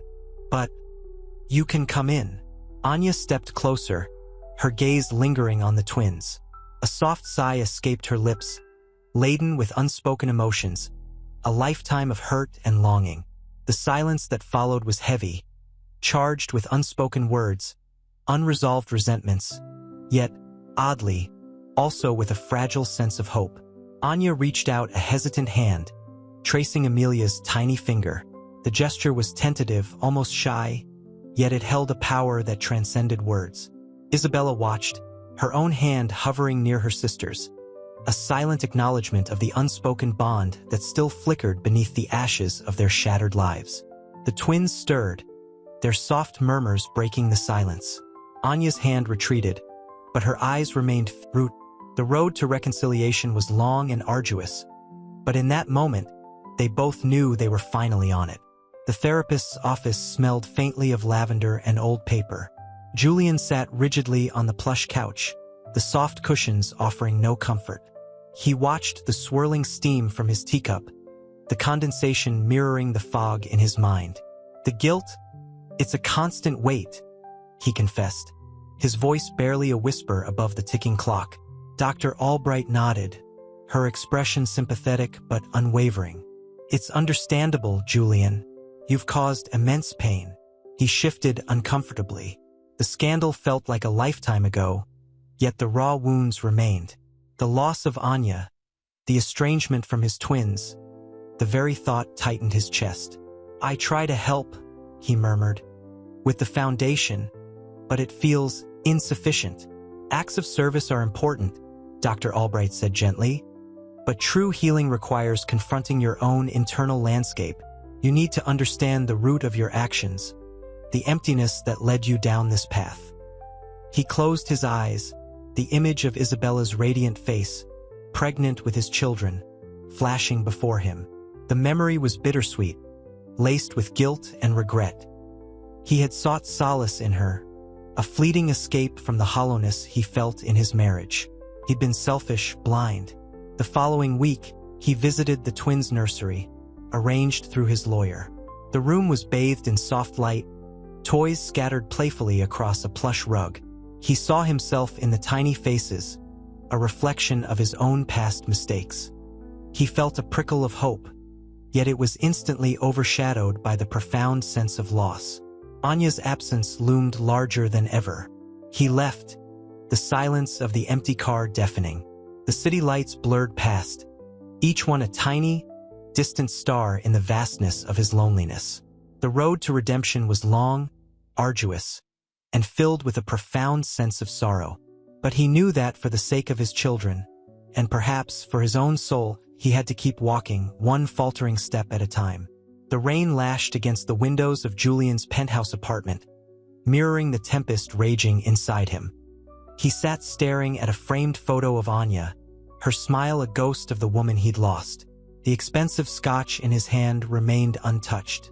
The city lights, usually a dazzling spectacle, were tonight just a blurry, indifferent backdrop to his despair. He'd spent weeks in therapy, Dr. Albright's gentle probing chipping away at the layers of self-deception. The words, selfish, blind, narcissistic, echoed in his mind, each a tiny hammer blow to his already fragile ego. He picked up his phone, the cool glass a stark contrast to the burning shame in his chest. He scrolled through Anya's Instagram, a cruel reminder of her newfound happiness, her radiant smile directed at someone else. A pang of jealousy, sharp and unexpected, pierced him. He hadn't even been invited to the twins' christening. The phone buzzed. It was a text from Dr. Albright. Thinking of you, Julian. Remember our conversation about forgiveness. It begins with forgiving yourself. He deleted the message without reading it, the simple words feeling accusatory. He couldn't forgive himself, not yet. The chasm between his actions and the man he aspired to be felt unbridgeable. He poured himself another drink, the amber liquid sloshing in the glass like a restless sea. He needed to do something, anything, to break the cycle of self-recrimination. He thought of the charity gala next week.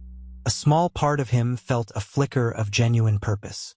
It wasn't about absolution, not yet, but it was about action. It was about doing something, anything, to counteract the destructive force of his past mistakes. He looked out at the rain-washed city, a solitary figure in a vast, indifferent landscape. The road ahead remained long and uncertain, but for the first time in months, he felt a glimmer of something akin to hope. A tiny spark in the overwhelming darkness. The sterile scent of antiseptic hung heavy in the air as Anya waited. The waiting room was sparsely furnished, the muted colors doing little to soothe her frayed nerves. Sunlight slanted through the window, illuminating dust motes dancing in the golden beams. She smoothed down her skirt, the fabric feeling stiff and unfamiliar against her skin. This meeting, with Isabella, felt momentous, charged with unspoken words and decades of shared history she barely remembered. A nurse appeared, her smile tight, professional. "Miss Thorne, your sister is ready." Anya's heart hammered against her ribs.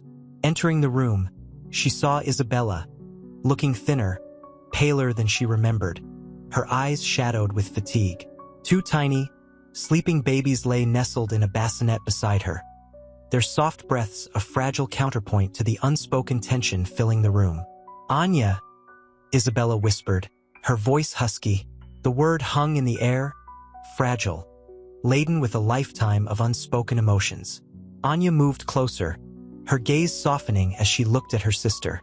"Isabella," she replied, the word equally fraught with emotion. The years of separation, the betrayal, the hurt, it all seemed to melt away in the face of this shared moment, this fragile connection forged in blood and circumstance. There were tears in Isabella's eyes, and Anya felt a mirror of that sadness welling within her. I never wanted to hurt you," Isabella finally said, her voice cracking. "I was so young, so alone. I made terrible choices." Anya sat down gently, taking Isabella's hand. It was small, delicate, but strangely strong. "I know," Anya replied softly, "but we were both victims. Victims of a system that failed us, a secret that ripped us apart." Silence descended, thick and heavy, punctuated only by the soft snores of the sleeping twins. The air crackled with unspoken apologies, forgiveness unsaid but felt in the shared gaze, in the gentle pressure of clasped hands. The past, with all its bitterness and pain, hung between them like a phantom limb, still aching, yet slowly beginning to heal. This was not a resolution, not yet, but it was a beginning, a tentative first step on a long, arduous path towards understanding and, perhaps, reconciliation. The light outside shifted, casting long shadows across the floor as the sisters sat in companionable silence, the shared weight of their history slowly, tentatively, easing. The therapist's office smelled faintly of lavender and old paper. Julian sat stiffly on the plush couch, the soft fabric a stark contrast to the rigidity in his posture. He watched the sunlight stream through the window, painting stripes across the polished floor, a silent, relentless reminder of the time marching relentlessly forward. He'd spent months in therapy, the sessions a slow, painful excavation of his past. He'd confronted his selfishness, his infidelity, the devastating consequences of his choices. The guilt, a constant companion, gnawed at him. The twins, they're a constant reminder, he finally said, his voice rough. The therapist, a kind woman with understanding eyes, nodded silently, prompting him to continue. "I see their faces everywhere, in the faces of the children I support through my foundation, in old photos, in my dreams. It's overwhelming." He ran a hand through his hair, the gesture betraying the turmoil within. The weight of his actions, the impact on Anya and Isabella, pressed down on him with crushing force. He'd started a foundation to help families affected by similar separations and traumas. It was a way to atone, a feeble attempt to mend the shattered pieces of his life. But the emptiness lingered, a vast, echoing space in his heart. He needed more than charity work. He needed forgiveness. He needed Anya, The thought, once terrifying, now felt like a desperate plea. He needed to face her again, to beg for understanding, even if it wasn't given. The journey to redemption felt long, arduous, and uncertain. Yet he had to try. The faint scent of lavender did little to mask the bitter taste of regret. The crisp autumn air bit at Isabella's cheeks as she pushed the twins in their stroller through the park. Sunlight, filtered through the turning leaves, dappled the path in gold and amber. The vibrant colors felt cruelly ironic, a stark contrast to the muted grayness of her life. The twins, now 6 months old, gurgled contentedly, oblivious to the storm raging within their mother. She'd accepted help from a local charity, a lifeline in the isolating sea of judgment and whispers. But the loneliness persisted, a heavy cloak she couldn't seem to shed. She stopped by a bench, the cold would seeping into her numb fingers. A crumpled photograph slipped from her pocket, a picture of her and Anya as children, their laughter echoing silently across the years. A wave of grief washed over her, suffocating. "It's not fair," she whispered, the words lost in the rustling leaves. The twins stirred, their soft coos a fragile counterpoint to her despair. She hugged them close, the warmth of their tiny bodies a small comfort. The guilt, a constant companion, clawed at her. She'd stolen a life, shattered a family. But these innocent faces, these precious lives, were a testament to an unexpected love she hadn't anticipated. A shadow fell across her. She looked up, her heart leaping into her throat. It was Anya. The years had etched lines around Anya's eyes, a testament to the pain she'd endured.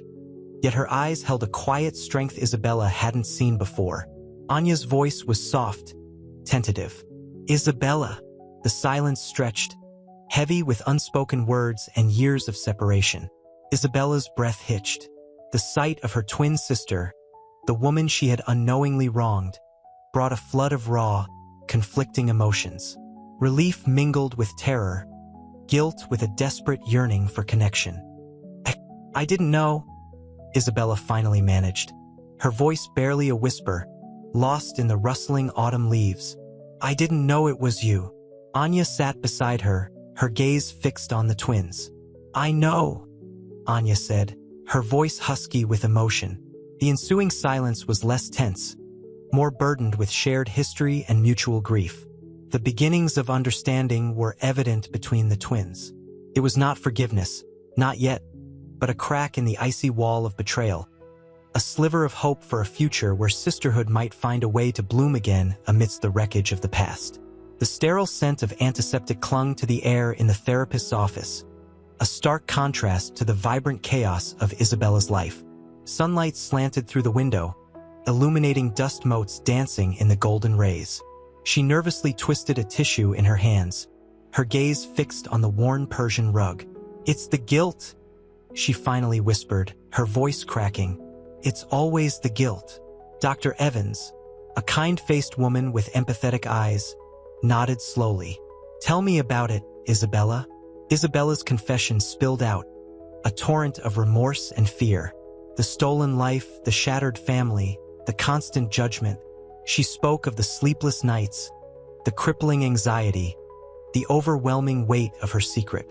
She described the twins, their innocent smiles a constant reminder of her transgression. The therapist listened patiently, offering occasional words of understanding, her presence a quiet anchor in Isabella's turbulent sea of emotions. The session ended with a tentative plan, a support group for single mothers, a gentle nudge towards rebuilding her life. Stepping out into the crisp autumn air, Isabella felt a flicker of hope, fragile yet persistent, like a stubborn wildflower pushing through cracked pavement. The setting sun cast long shadows, painting the city in hues of orange and purple. The beauty of the twilight offered a momentary reprieve from the darkness that had clung to her for so long. A slow, deep breath filled her lungs, a silent promise to fight for her own peace, for her children's future, for a future she could barely imagine, but desperately craved. The road ahead was long and arduous, but for the first time in months, Isabella felt a tiny spark of strength ignite within her, fueled by the faintest glimmer of hope. The mahogany table gleamed under the soft light of Julian's penthouse apartment, a stark contrast to the storm brewing within him. He nervously adjusted his tie, the silk cool against his skin, a feeble attempt to quell the tremor in his hands. Anya arrived promptly, her presence filling the room with a quiet intensity. She wore a simple dress, the color a muted gray, reflecting the emotional landscape of her life since the scandal. "Julian," she began, her voice even, controlled, betraying nothing of the turmoil he knew raged beneath. The scent of her perfume, a delicate blend of jasmine and sandalwood, was a ghost of the woman he'd loved, a woman he'd irrevocably hurt. He met her gaze, his heart a frantic drum against his ribs. "Anya, I understand if you can't forgive me. I don't expect it. But I need you to know." He paused, his voice catching. The weight of his actions pressed down on him, crushing him under the burden of his guilt. "Know what, Julian?" she asked, her eyes unwavering, a steel glint in their depths. The silence stretched, thick and suffocating, punctuated only by the soft ticking of a grandfather clock in the corner. The city lights twinkled outside, a glittering tapestry against the night, indifferent to the drama unfolding within. He swallowed hard, the words tasting like ash in his mouth. I'm trying to be a better man. For myself, yes, but mostly for them." He gestured vaguely towards the unseen future, towards the twins, his children, a constant reminder of his failings. Anya's expression softened fractionally, a crack in the wall of her carefully constructed composure. "They deserve better than the chaos you created." The accusation hung in the air, sharp and undeniable. But there was something else in her voice, a hint of weariness, perhaps even a flicker of something resembling pity. He saw it, a fragile hope fluttering in the storm. He reached for her hand, his touch tentative, uncertain. "I know, and I'll spend the rest of my life trying to prove to them, to you, that I'm worthy of a second chance." The words were a prayer, a desperate plea hanging in the stillness of the room. He saw a hint of tears in her eyes, reflecting the city lights, blurring her vision with unshed grief. But whether it was sorrow or acceptance, he couldn't tell, only that this encounter was a beginning, a long, arduous journey towards reconciliation, still fraught with uncertainty. The future, like the city lights below, was distant and uncertain. Yet in that one moment, a tiny spark of hope ignited in the cold darkness of his soul. The crisp autumn air nipped at Anya's cheeks as she walked away from Julian's penthouse, the city lights blurring through unshed tears. His words, a desperate plea for forgiveness, echoed in her ears. The scent of his cologne, a familiar yet now tainted fragrance, clung to her coat, a constant reminder of the betrayal. Reaching her car, the cool leather seat offered little comfort. The silence inside was deafening, broken only by the rhythmic thump of her own heart. She stared at her reflection in the rearview mirror, a stranger looking back, pale, drawn, but with a flicker of something resembling strength in her eyes. The following weeks were a blur of therapy sessions, long walks in Central Park, and quiet evenings spent with her closest friends. Slowly, painstakingly, she began to piece herself back together. The anger still simmered, a low burn beneath the surface, but it no longer consumed her. She found herself thinking of Isabella, a complex mix of pity and resentment churning within her. One afternoon, a simple bouquet of white lilies arrived at Anya's apartment. No card accompanied them, only the delicate fragrance filling the small space. Anya traced a finger across a pristine petal, a wave of memories washing over her. The scent of lilies was one they both shared as children. It was an unspoken message, a tentative olive branch extended across the chasm of their shattered lives. Anya felt a fragile shift within her, a longing for connection, a yearning for the sister she'd lost, a sister she was only just beginning to rediscover. The lilies were a silent invitation, a promise of reconciliation, and Anya knew, deep in her heart, that she had to answer it. Julian found Anya in the hushed serenity of her new apartment, sunlight painting dust motes dancing in the air. The scent of chamomile tea hung delicate and calming.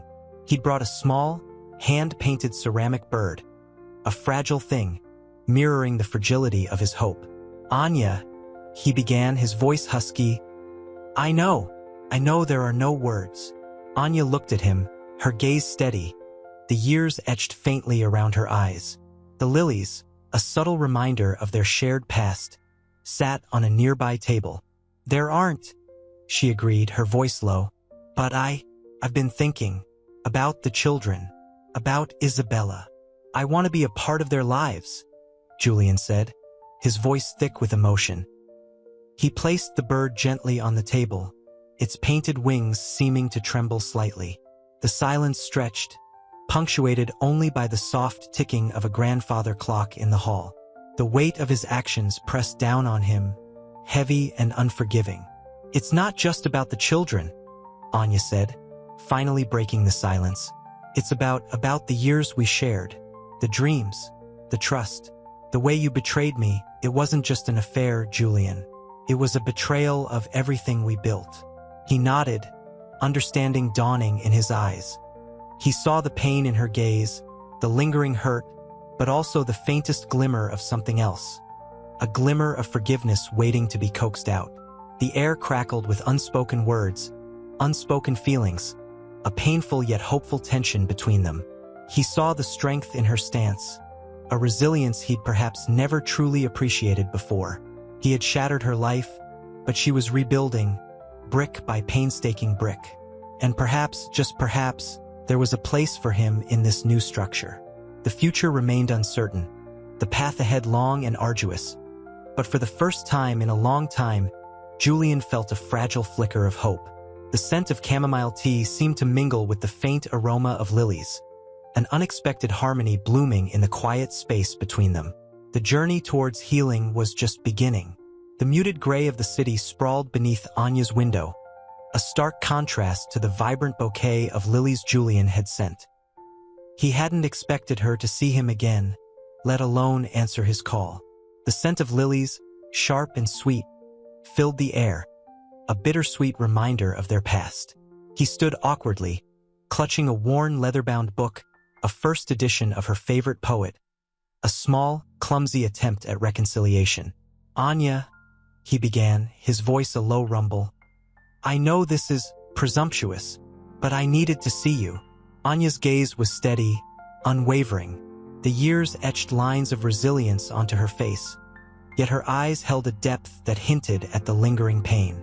She gestured to a chair, the movement precise, controlled.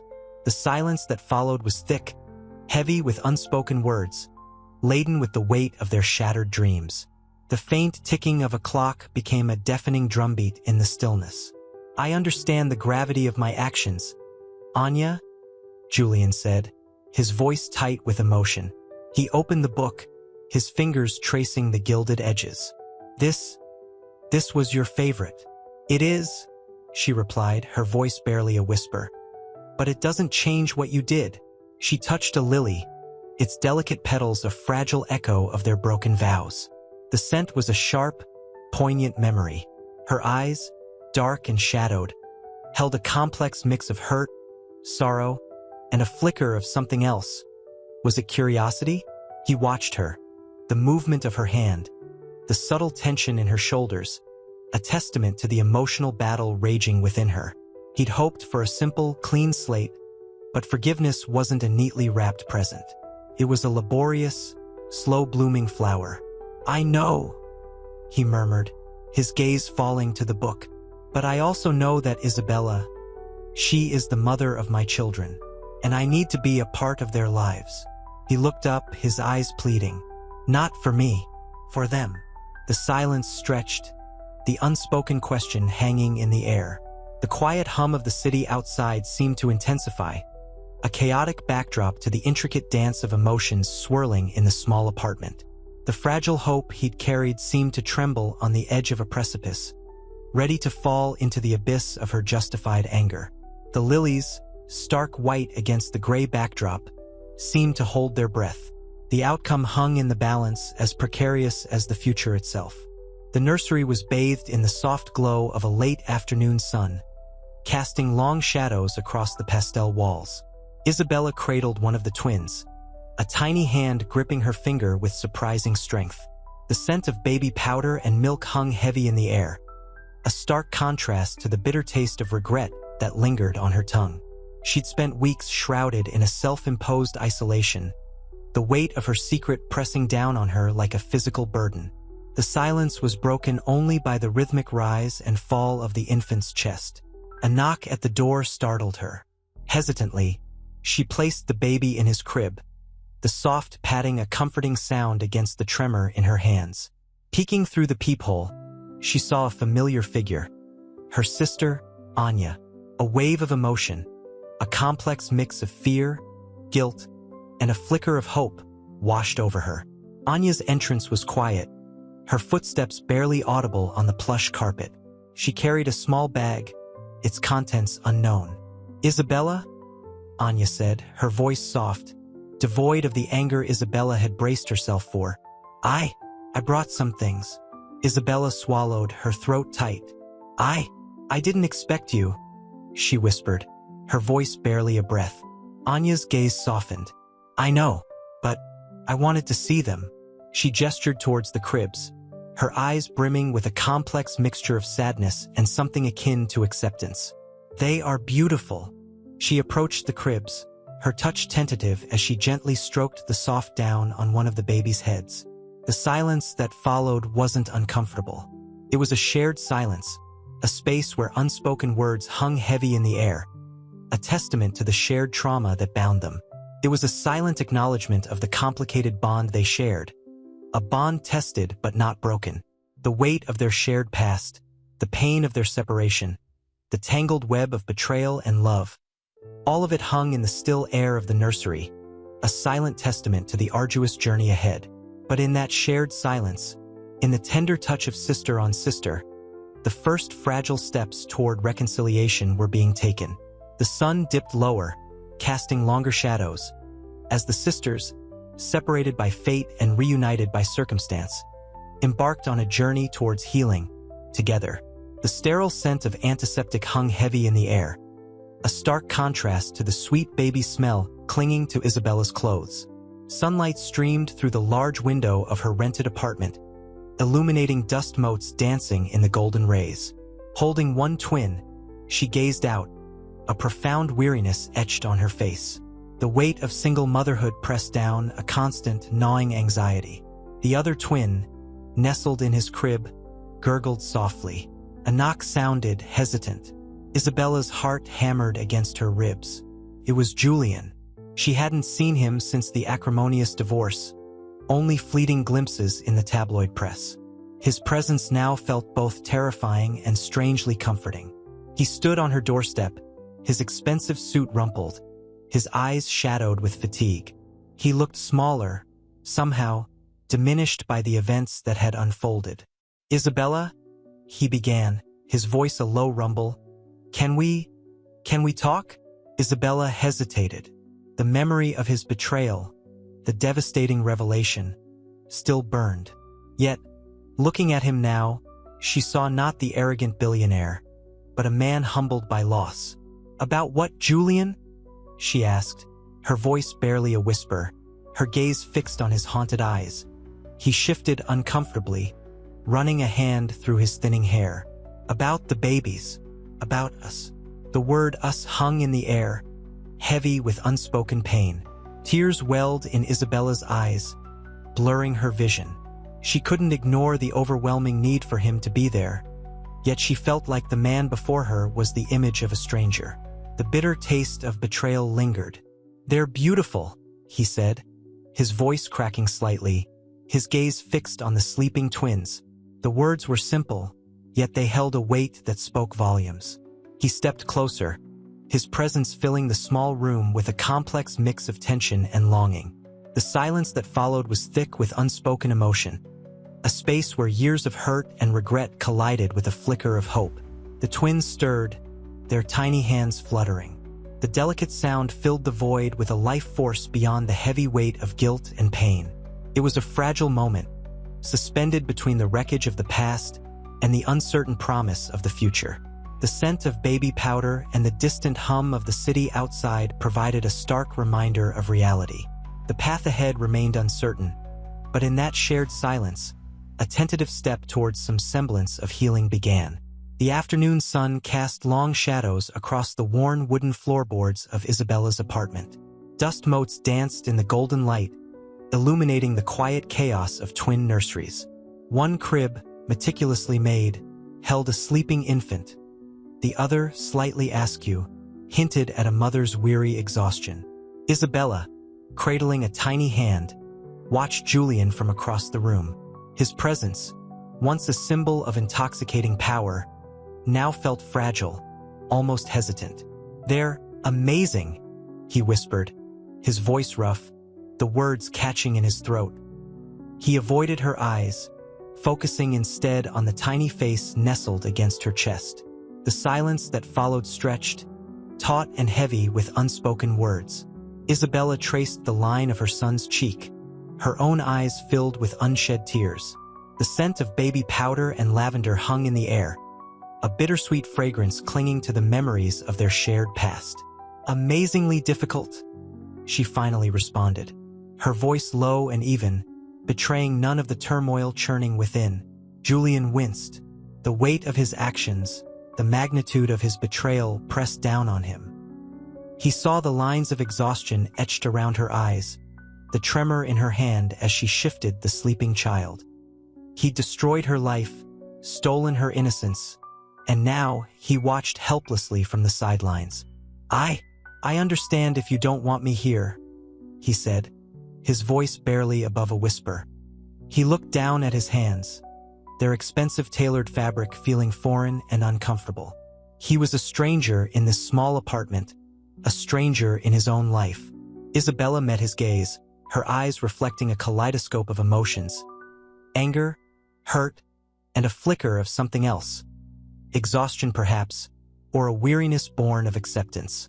"You're here," she said simply, the words a testament to her own quiet strength. "What you do with that, Julian, is up to you." The unspoken challenge hung in the air, a subtle shift in the power dynamic. The scent of the late afternoon sun, combined with the scent of baby and laundry detergent, was somehow both comforting and suffocating. The air thickened with an unspoken dialogue, each pause pregnant with the weight of their past. The quiet hum of the city outside, a distant rumble, seemed to underscore the profound silence between them. The future, still uncertain, hung heavy in the balance. The muted sunlight filtering through the gauzy curtains cast long shadows across the worn Persian rug. Dust motes, illuminated by the late afternoon light, danced in the air, a silent ballet mirroring the turmoil in Isabella's heart. She sat cradling one of the twins, a tiny hand gripping her finger with surprising strength. The scent of baby powder mingled with the faint aroma of chamomile tea, a fragile piece in the chaotic aftermath of her life. Julian, perched awkwardly on the edge of a worn armchair, watched her. The expensive suit felt out of place, a stark contrast to the worn furniture and the simple elegance of the room. He cleared his throat, the sound echoing in the quiet space. "They're beautiful," he managed, his voice thick with unshed tears. Isabella didn't meet his gaze. She traced the line of her daughter's downy cheek, her touch hesitant, almost afraid to break the fragile spell. "Yes," she murmured, her voice barely a whisper. "They are." The silence stretched, punctuated only by the rhythmic rise and fall of the baby's chest. He shifted in the chair, the stiff fabric rustling. I know I can't undo what's happened, but I want to be a part of their lives." His voice cracked, the words heavy with a desperate hope that felt fragile, almost childish. Isabella finally looked up, her eyes a storm of conflicting emotions. Anger flickered, then subsided, replaced by a weariness that seemed to settle deep in her bones. "What makes you think you deserve that?" she asked, her voice low and steady, devoid of any hint of the pain that gnawed at her. The question hung in the air, sharp and unwavering. He flinched, the silence that followed heavy with the unspoken accusations. He knew he didn't deserve it. He had earned her scorn, her rejection. Yet, The sight of his children, their innocent faces, filled him with a fierce, protective love that surprised him. He was not only seeking to be part of their lives, but to redeem himself. He had to find a way. The path was uncertain, fraught with obstacles, but for the first time, the prospect didn't feel utterly hopeless. He had to start somewhere. He had to try. The scent of old books and polished wood filled the air of the renovated library, a space Julian had repurposed into a foundation office. Sunlight streamed through the arched windows, illuminating dust motes dancing in the golden beams. He stared at the city sprawling below, a concrete jungle he'd once ruled with an iron fist. Now, his gaze held a different kind of weight, a quiet resolve. He tapped a pen against the mahogany desk, the rhythmic click a counterpoint to the city's hum. He was immersed in the grant proposal for Rebuilding Families, a program aimed at supporting families affected by sudden trauma, mirroring his own fractured family. A knock on the door startled him. His assistant, Sarah, entered, her expression serious. "Mr. Thorne, there's a call from Ms. Isabella Rossi." A jolt ran through him.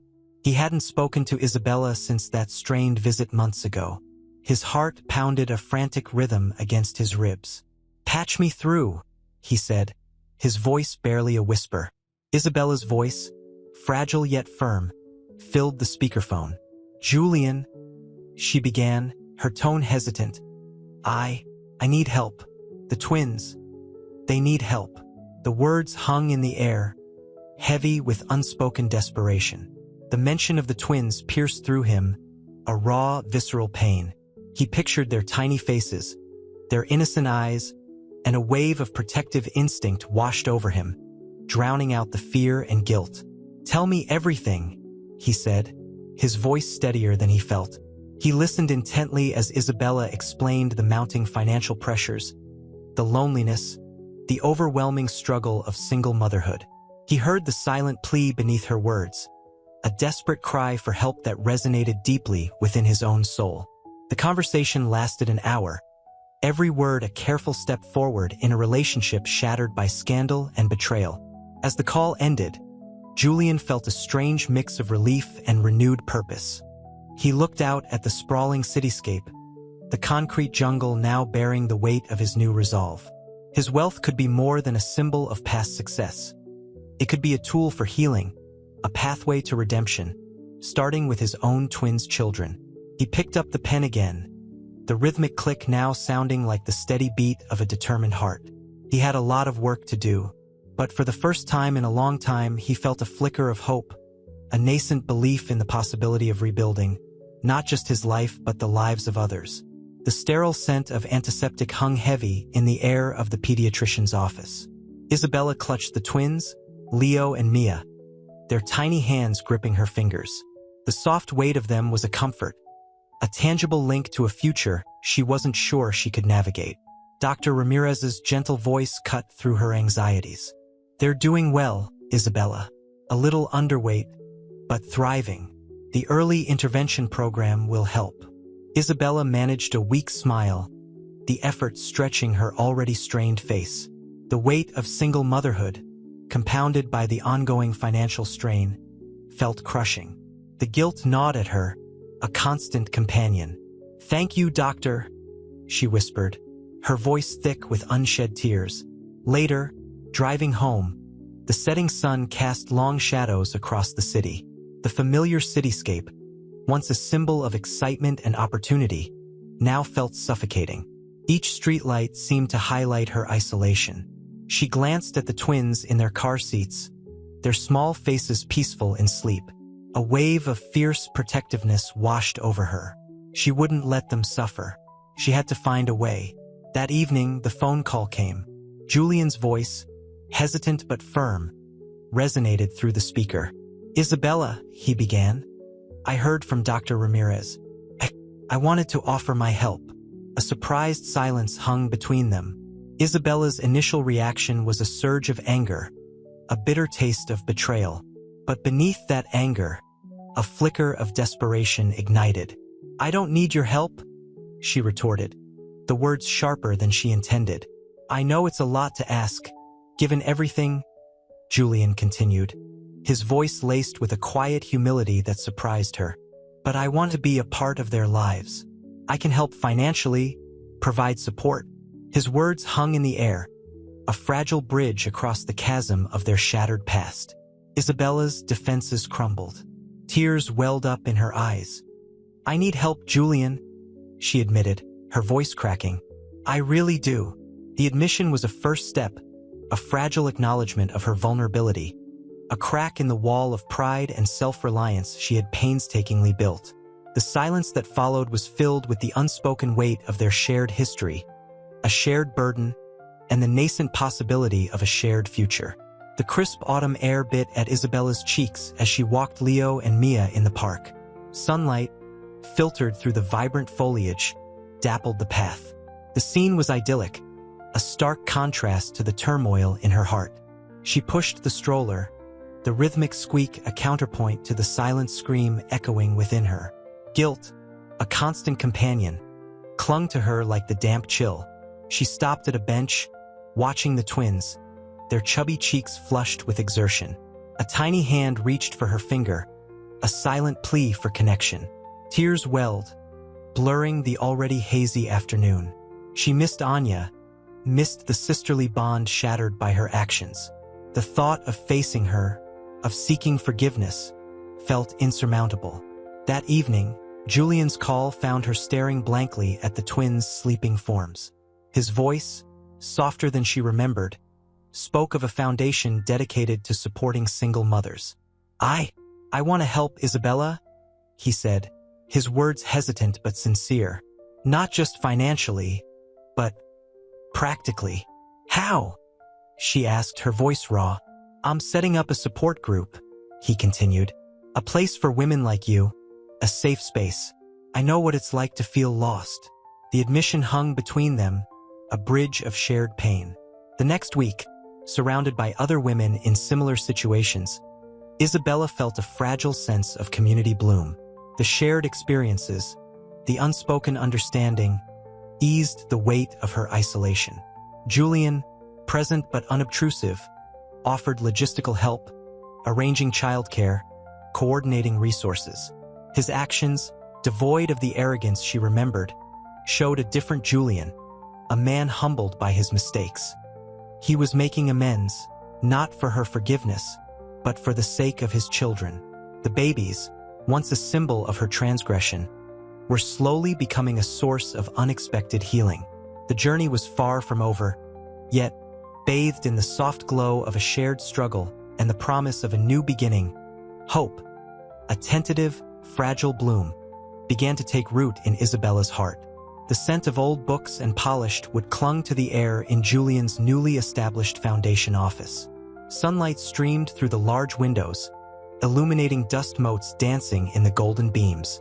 He sat at his massive desk, the weight of his past pressing down on him like a physical burden. The paperwork detailing grant applications for struggling single mothers lay scattered before him, a stark contrast to the opulent chaos of his former life.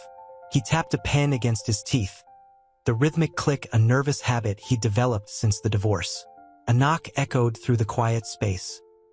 His assistant, Sarah, a woman whose quiet competence was a balm to his frayed nerves, entered. "Mr. Thorne, there's a call from Ms. Dubois," she said, her voice neutral. "Isabella." The name sent a jolt of familiar anxiety through him. He picked up the phone, his hand trembling slightly. "Isabella? Julian." Her voice was soft, almost hesitant.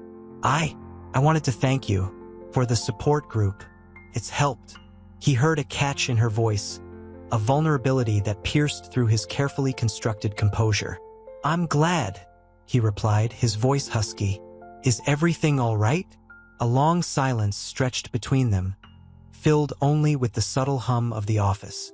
Then, quietly, she said, I'm thinking about going back to school, to become a child psychologist."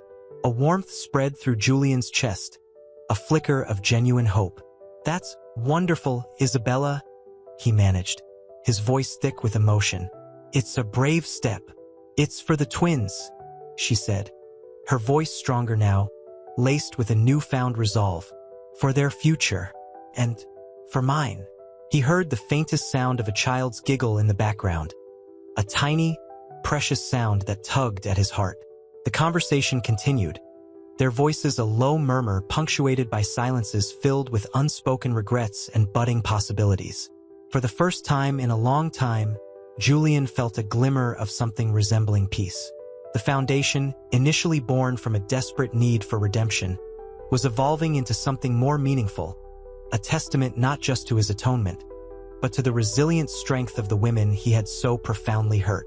The path ahead remained uncertain, strewn with challenges, but as he hung up the phone, Julian felt a sense of purpose he hadn't experienced since before the scandal.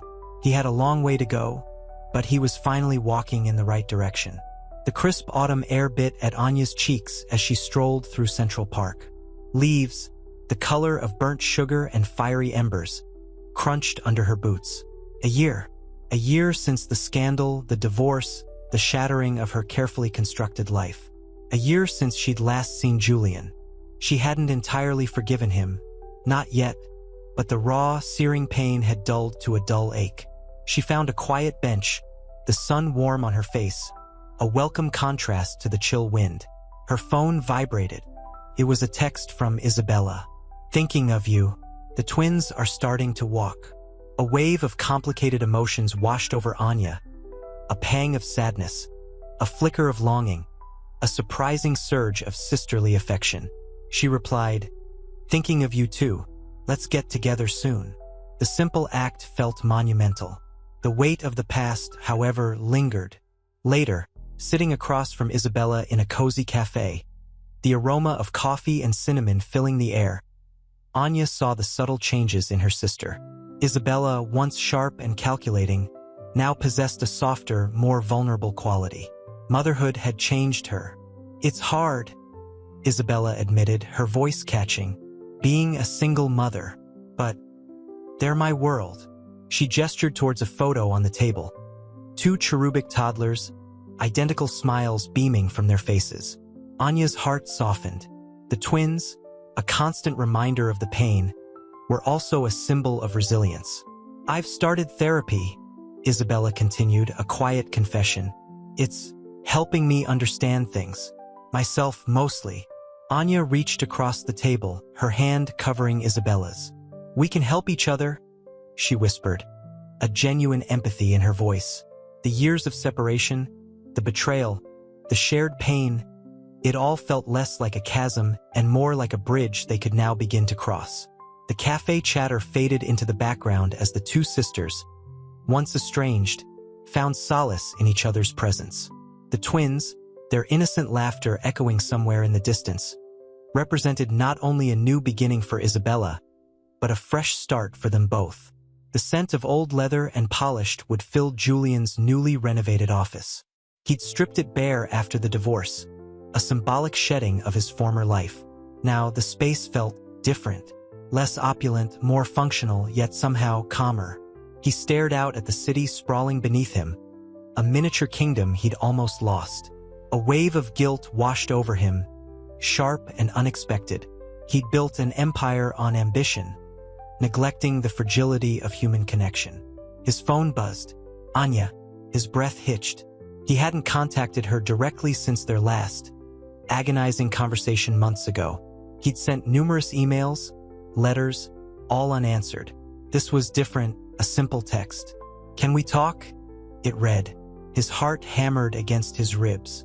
The meeting took place in a small, unassuming cafe, far from the glitz and glamour of his former world. Anya looked different, stronger somehow. Her eyes, once clouded with hurt, held a quiet resilience. The air crackled with unspoken words, a potent mix of regret and tentative hope. I've been thinking a lot, Anya began, her voice low, her gaze fixed on the swirling steam from her cappuccino. The aroma of roasted beans and warm milk couldn't mask the underlying tension. About everything.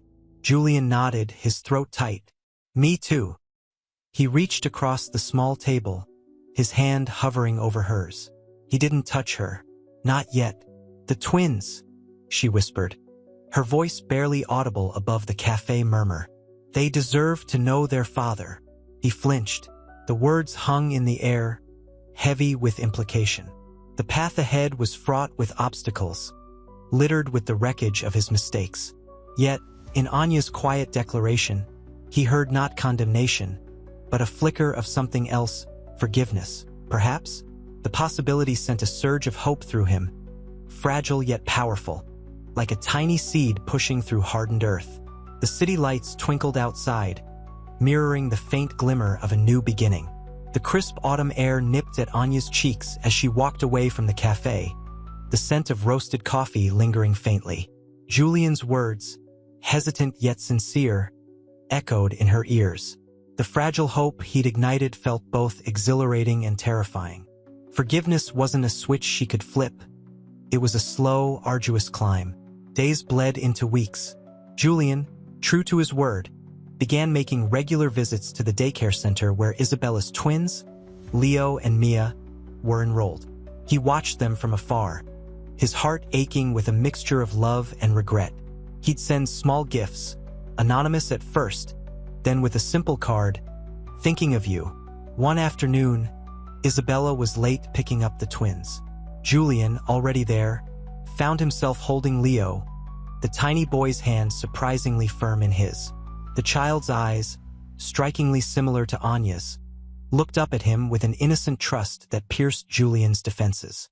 He felt a surge of overwhelming emotion, a potent cocktail of love, guilt, and an almost desperate longing for connection.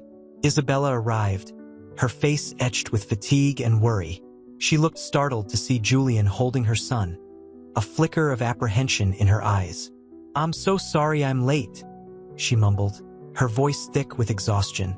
"It's all right," Julian replied softly, handing Leo to her. "He's wonderful."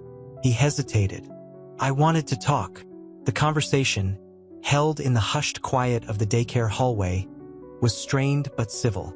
Isabella's initial defensiveness slowly crumbled under the weight of Julian's genuine remorse. He spoke of his newfound understanding of his actions, of the pain he'd caused. He didn't expect forgiveness, only acknowledgement. Isabella, her eyes glistening with unshed tears, finally met his gaze. "They deserve a father," she whispered, her voice breaking. The admission, unspoken for so long, hung in the air between them, a fragile bridge built across the chasm of their shared past. The faint scent of baby powder and antiseptic clung to the air, a poignant reminder of the innocent lives caught in the crossfire of their complicated history. A quiet understanding passed between them, a silent agreement to navigate this new path together, step by painful step. The path to forgiveness was long, but for the first time, a flicker of genuine hope began to shine. The following Christmas, Anya found herself standing before the towering Christmas tree in her newly renovated apartment, the scent of pine needles and cinnamon filling the air. A card lay nestled beneath the glittering ornaments, a simple white card with Julian's elegant script. Inside, a single sentence, "Thinking of you and wishing you peace." A single tear traced a path down her cheek, a mixture of sadness and a fragile, hesitant hope. Later, a soft knock on her door. It was Isabella, looking surprisingly composed, carrying a small, intricately wrapped gift. "Merry Christmas, Anya," she said, her voice husky. The warmth of the greeting, unexpected and genuine, surprised Anya. "Merry Christmas, Isabella," Anya replied, her voice equally unsteady. The years of pain and betrayal hung heavy between them, a silent barrier only partially broken by the shared trauma. They exchanged gifts, a hand-knitted scarf from Anya, a delicate silver locket from Isabella, inside a tiny photo of the twins, Leo and Mia, their faces radiant with smiles. Silence settled between them, comfortable yet charged. Isabella finally broke the hush. I wanted to thank you," she said, her gaze fixed on the crackling fireplace. "For everything. For not hating me." Anya smiled faintly. "We were both victims, Isabella," she replied softly, "of circumstances of a past neither of us chose." The silence returned, but this time it felt different, lighter, less burdened. The shared experience had forged an understanding far deeper than the bitterness of the past. The twins, symbols of a painful beginning, were now slowly becoming a bridge, a fragile link to a possible future. A future where forgiveness, though not complete, was tentatively, beautifully, beginning. The faint scent of pine and cinnamon mingled with the unspoken promises hanging in the air, a quiet testament to the enduring power of family, even amidst the wreckage of a shattered life.